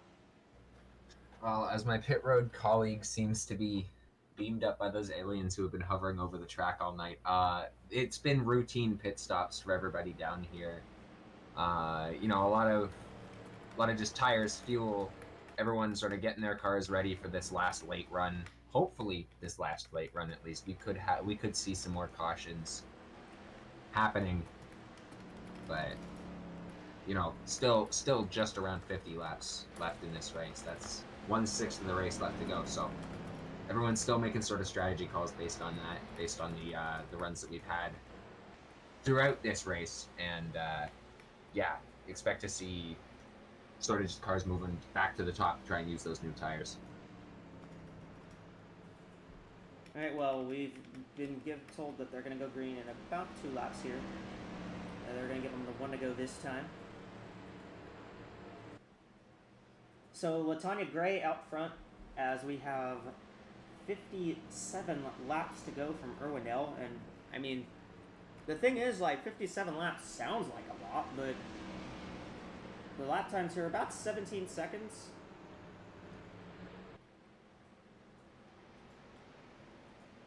That's about 17 minutes, about 15 minutes here, so this race will probably be done pretty quickly, assuming we don't get any more yellows. All right.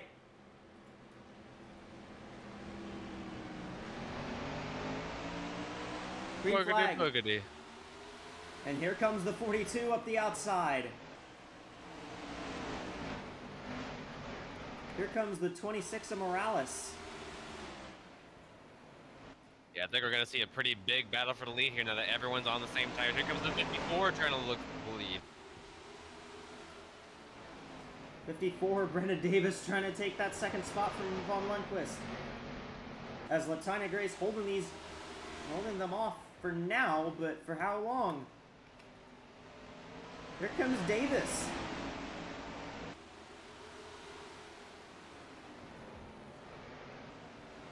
Not too far back at the 10. The 10 also making some great runs on the inside lane, which seems to be pretty fast on this restart. The 40 got penalized. Here comes the 10 of Evergreen. Here comes the 26 of Morales. I mean, look at the bottom lane is actually working pretty well right now. We're seeing a lot of the moves that are being made. These cars are going to the bottom to make their moves right now, and that's very interesting because we haven't seen the bottom really play out that well. Here comes Robin Morales in the 26, looking for second. A great run for that 26. Trying to secure a win here in these closing laps with 50 to go next time by. Here comes Evergreen. Look at the 10. Now she's starting to roll the top. Now the top is starting to play out.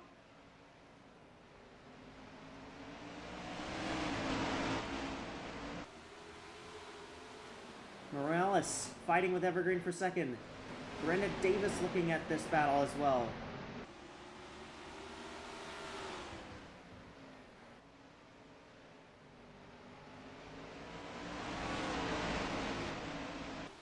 Yeah, the outside line seems to have lost some of its magic here. All the cars that are running the outside not getting as good of runs as they anticipated. That 26 is still holding pretty strong. Potentially trying to clear the 10 as now they're making a run on this one. On 65 for the lead. Here comes Morales for the race lead. Gray's gonna go to the top to defend.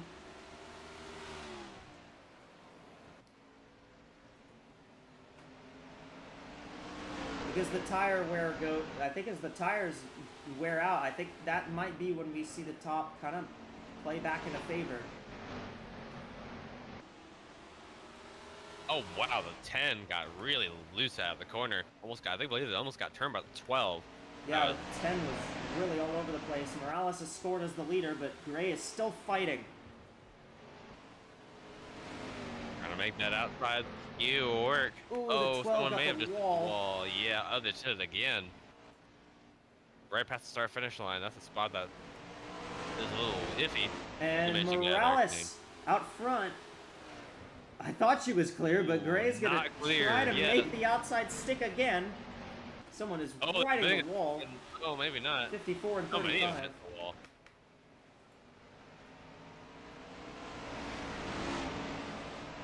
Someone put the car attracting magnet in the wall. We gotta fire that official.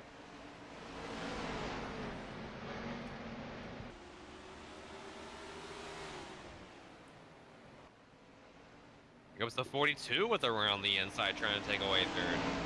Yeah, remember Von Lundquist restarted in second. Here comes Evergreen for second. Almost three wide. Almost into into the 65.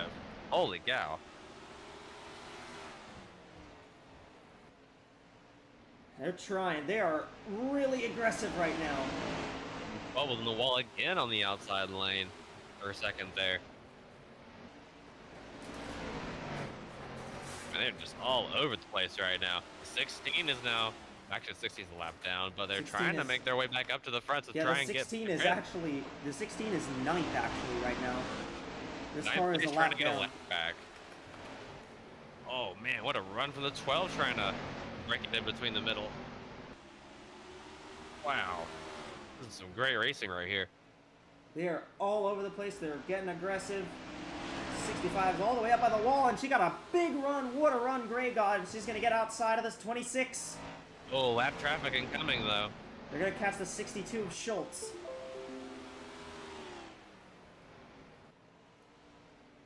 What will Vinny do?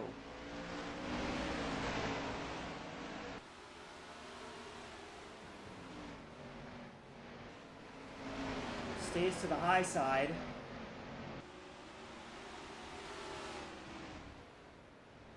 It's the high side again. I think Gray wants the high side, but Schultz is in that line already, and Gonna leave room for that 10 car to go to the bottom. Now the 10 is gonna try and look for the lead as here comes the 42 once again, way up the track. Gray's gonna have to go to the bottom to get by Schultz here. Here comes Evergreen. 10 car now battling with Morales for the race lead. Morales goes to the top to defend.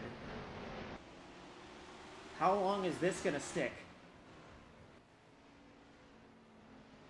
Whoa, wow, the 26 way up the track, almost in the wall, but here is another battle for the lead. The 10 trying to make this stick. I believe it's their first time they've led tonight. I believe so. That'd be some bonus points for that team.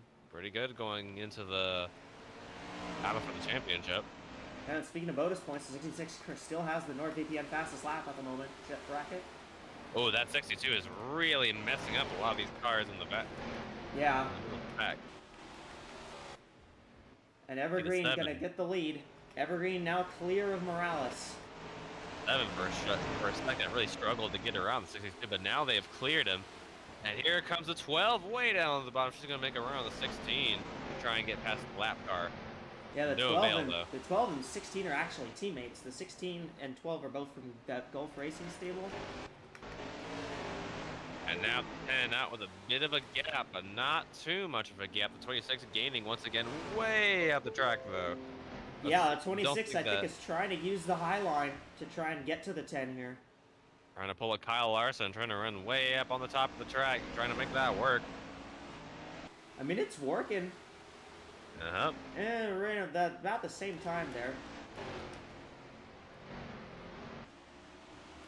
But again, I mean, the top side of the track, it works. And these drivers will go up there. You see Latanya Gray's gone up to the high side. I mean, at this stage of the race, it does look like the bottom is kind of gripping up just a little bit better right now. Yeah, like you said, whenever the tires start wearing down towards the end of this race, I believe that outside lane's going to have a lot more momentum. That 65 has been running that outside line for so long this past run. But I think they're probably going to be the one to watch towards the end of this race for sure.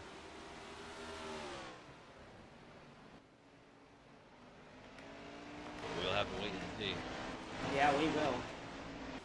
I mean, it's a driver that I don't think any of us really expected to be up here. Eliza Evergreen kind of just stayed back the whole time until, you know, right now, and now that 10 car is the leader.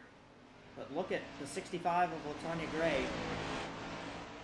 Latanya knows how to run these short tracks. This is her bread and butter, and she is driving the wheels off of this car trying to get to the front. She's going to get outside of the 26 of Morales. And now if they're racing each other, that leaves the 10 a little bit more time to get away. Oh, but they gained about 2/10 on that gap right there. Give me 1 second.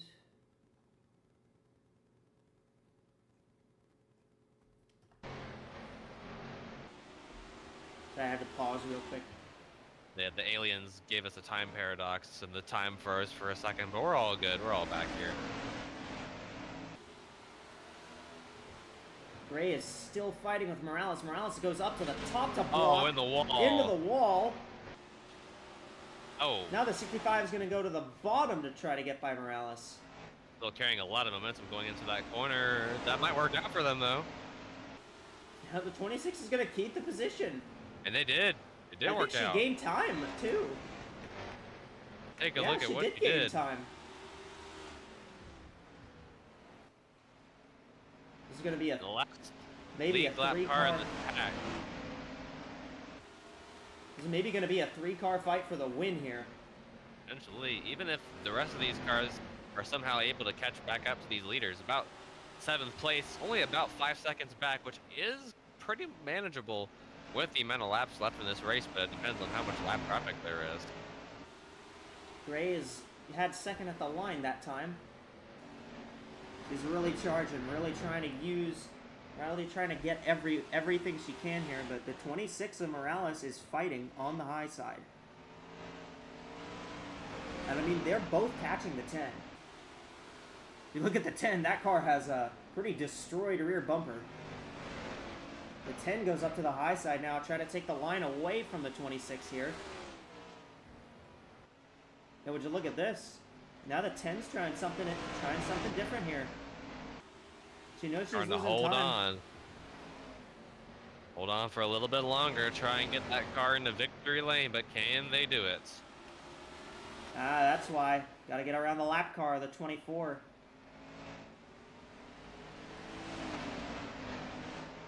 Gotta love the Pepsi logo on that one. Looks pretty nice. Ray, I believe, is going to get clear of Morales. Is she going to be able to get to the high side on the 24? Ooh, not yet. She went to the low side, but I believe she'll still be able to get around the 24 here. Here comes Morales, though, up top.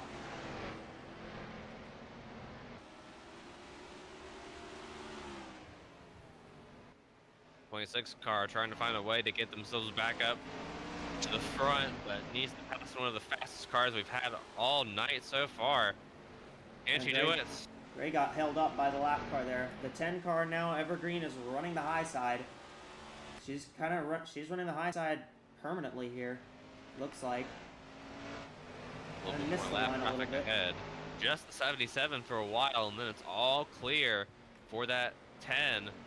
Stay out front for the last 16 or so laps in this race. And Gray is closing. Gray is way up goes the 26. 0.9, now 0.74. I mean, Morales, you're seeing Morales run the high lane pretty much every lap, even in the laps where she's been in clear traffic. That 26 has been running up at the top. Ooh, she might get a run here going into turn 1. She will get that run. Might be an excellent shot run off to get to the lead. 42 got in the wall, big time. Quite a bit. It's gonna be just these three, I think. The 10 is being held up. They're both now getting on the 10 for the lead. The 77 has been holding up the 10 for a while. Here comes the 65 trying to take the lead away. Oh, but loses that momentum. Now the 10 is going to go out to the outside.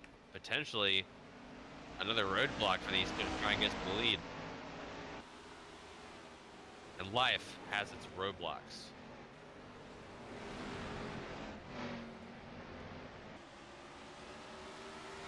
Where's the 77 going to go? 77 goes high. That's gonna hurt the 26. Just went to the middle lane there for a second. 26 has to go Morales to the bottom got here. held up. Morales has been running the top all race, or this whole run. Crowd in the stands on their feet right now. They don't know who's going to win it because all these three have a decent shot of winning this race, but the 10 is sitting pretty right now, looking to get into victory lane tonight. Whoa, the 77 pretty wide. Not helping things here. Oh, the 26 just isn't quite clear yet. Now they are. Now they're trying to run for the lead. 26 to second. Can Gray get back? I mean, these two battling for second might help Evergreen win this race. It's going to be very close towards the end of this one. I can guarantee you that. It's going to be within a second. Maybe within half a second for the race win, and maybe less than that. Half a second is a lot on a track like this. I missed it, but we had our Windows 11 to go a couple laps ago.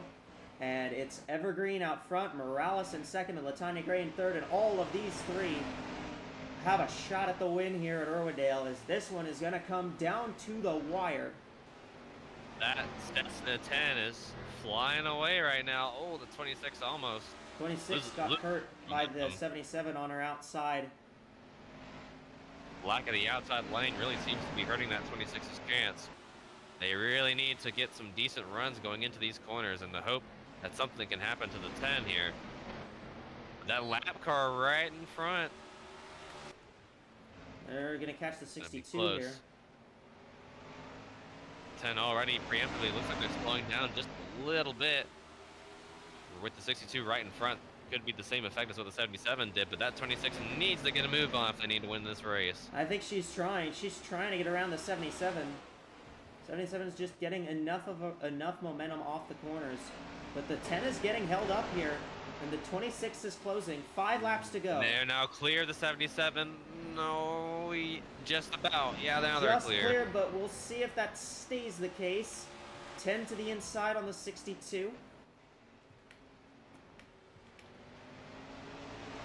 Lap car, the 11, seems to be very fast towards the closing end of Yeah, this the race. 11 Can is they a push the lapper. 26 to the lead? Potentially. I don't see it happening, but it could happen. 26 is close. Very close to the front. 3 laps to go. Morales trying to chase down Evergreen. Gray is out of it. Gap She's is dropped back. closing. She's dropped back. Oh, wait, the track. Oh, that might do Morales it. is going to go up high. That 11 passing might just seal it right here. They lost a lot of momentum with that 11 car passing. And I think I that don't might think just she seal was the deal for expecting that them. move, yeah. 2 to go for Eliza Evergreen. See if she can hang on to this one. Ooh, a little bit of a run. White flag, last lap. White flag. 1 lap to go for Eliza Evergreen. Gonna run the bottom lane. Oh, the 11 goes way up the track. I don't think it's gonna do anything to change this lead battle. The 11. What I think what the 11's trying to do here is unlap herself. Not gonna have Doesn't enough really matter. time. Eliza Evergreen wins at Irwindale. What a drive by the driver of that 10 car to take home the win. And a great finish for Robin Morales, who was second. Latanya Gray third. Great run for everyone up here in the top 3. They all needed a run like this. Absolutely. What a great end to this race. A lot of close battling, great runs from many different lanes. I think that was a pretty entertaining race to watch towards the end. That was a very fun race. It was a fun race through and through. I have to say that was probably that's one of a race I enjoyed a lot, even if the watching them chase each other down at the end there. Watching them just try and run each other down, and they were racing as hard as they could, but they were also all racing as clean as they could, and I have to commend them for it. Oh yeah, I agree with that. But a great job by Eliza Evergreen to take home the victory in this one. And I mean, 300 laps. What are you thinking? What are you thinking of this track? What are your impressions of it?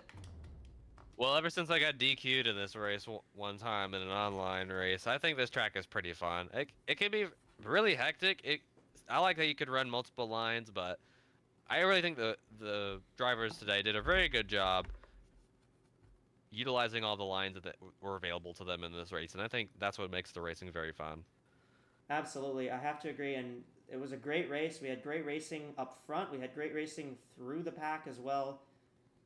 I mean, we had 20 lead changes in this one. A great run for a lot of these cars. Latanya Gray did get credit for most laps led. She led 82 laps. The 66 jet bracket, I think, I will check this. So, yep, 66 of jet bracket did take home the NordVPN fastest lap, so that's a bonus point to her. Liz Roberts, who started on the pole, got that bonus point as well. And we had 10 different drivers that led a lap in this race, so you have to give it to everyone who ran up front at this one, and just what a fun race. That was so much fun to watch for everyone here. Oh yeah. All right, well, we're gonna send you back to the studio. Rasha and Liam have you there, and we'll send you there. All right, what do you two have for us here from after this race in Irwindale? Good evening, everyone, and welcome to Rasha Mahendra's race used sheet metal emporium. I don't even know if they're made of metal anymore, but there's so many bumpers and bits of car that have Fenders. fallen off the car that it's been. There's a whole warehouse to sell these guys things from. It's been a collector's heaven tonight, but what a race. I mean, that was down to the last possible laps. It came down to the lap cars getting in the way. And I mean, at tracks like these, you usually expect the entire field to be lapped by halfway. We had 8 cars on the lead lap, and we had 3 of them duking it out for 50 laps at the end of this thing. It was an absolutely incredible night here at Irwindale.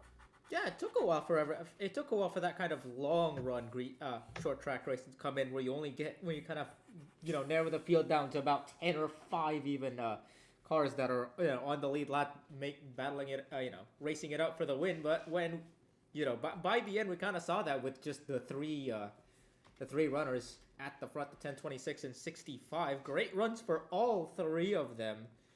As well, and a lot of good runs as well for the rest of the cars to finish on the lead lap. But yeah, that was a really fun battle at the end. Just kind of seeing. I think we saw the bottom start to prevail at the end of that run. I think, but yeah, I mean you're gonna get that when everybody's running the top and the tires wear down so much. And once we got into that long run as well, a bunch of rubber got kicked up to the top lane. So no surprise that the bottom lane sort of woke up at the end of this race. Yeah, that's a good point. There's probably quite a bit of rubber that got kicked up to the outside. And that's kind of, all the marbles probably kind of just start to wear down the grip a little bit over there. So that does make sense, I think. But regardless of that, we still had a very good race.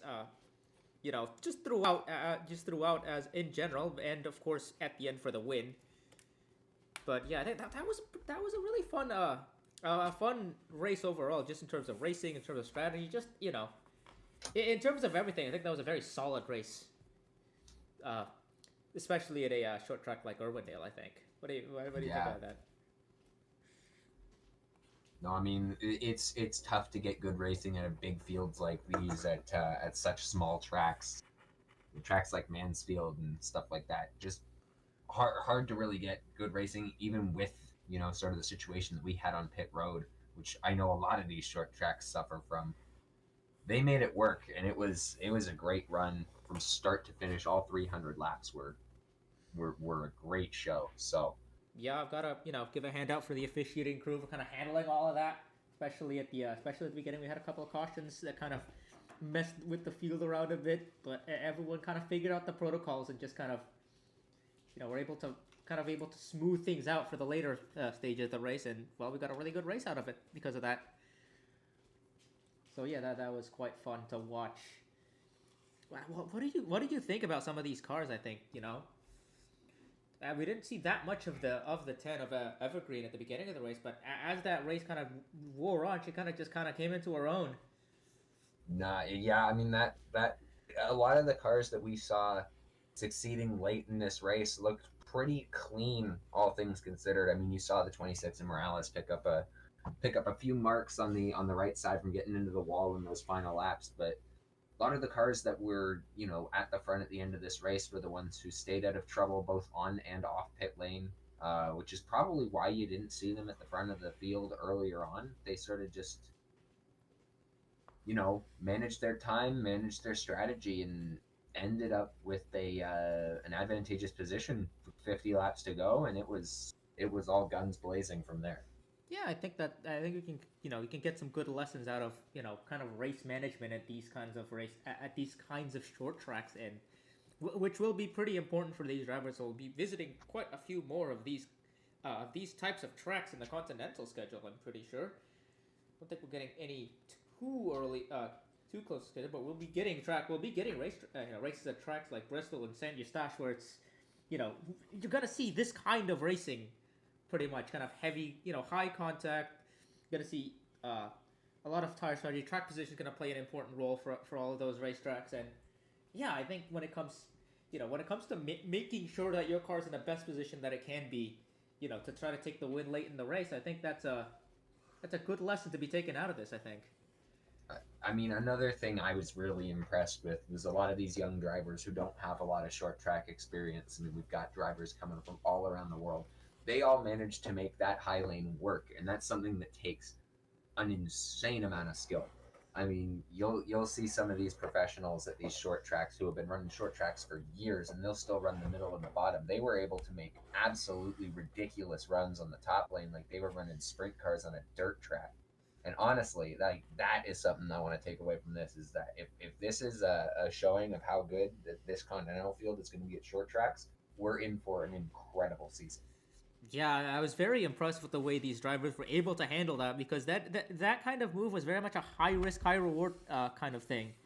Where, if you're able to make it work, if you're able to make it work, you can get some really great runs, but it's difficult to kind of keep that car off the wall. You need to make sure that you have confidence in the way your car handles and in the way you're taking those corners. And yeah, I think for most of these drivers today, that was mission accomplished, I think.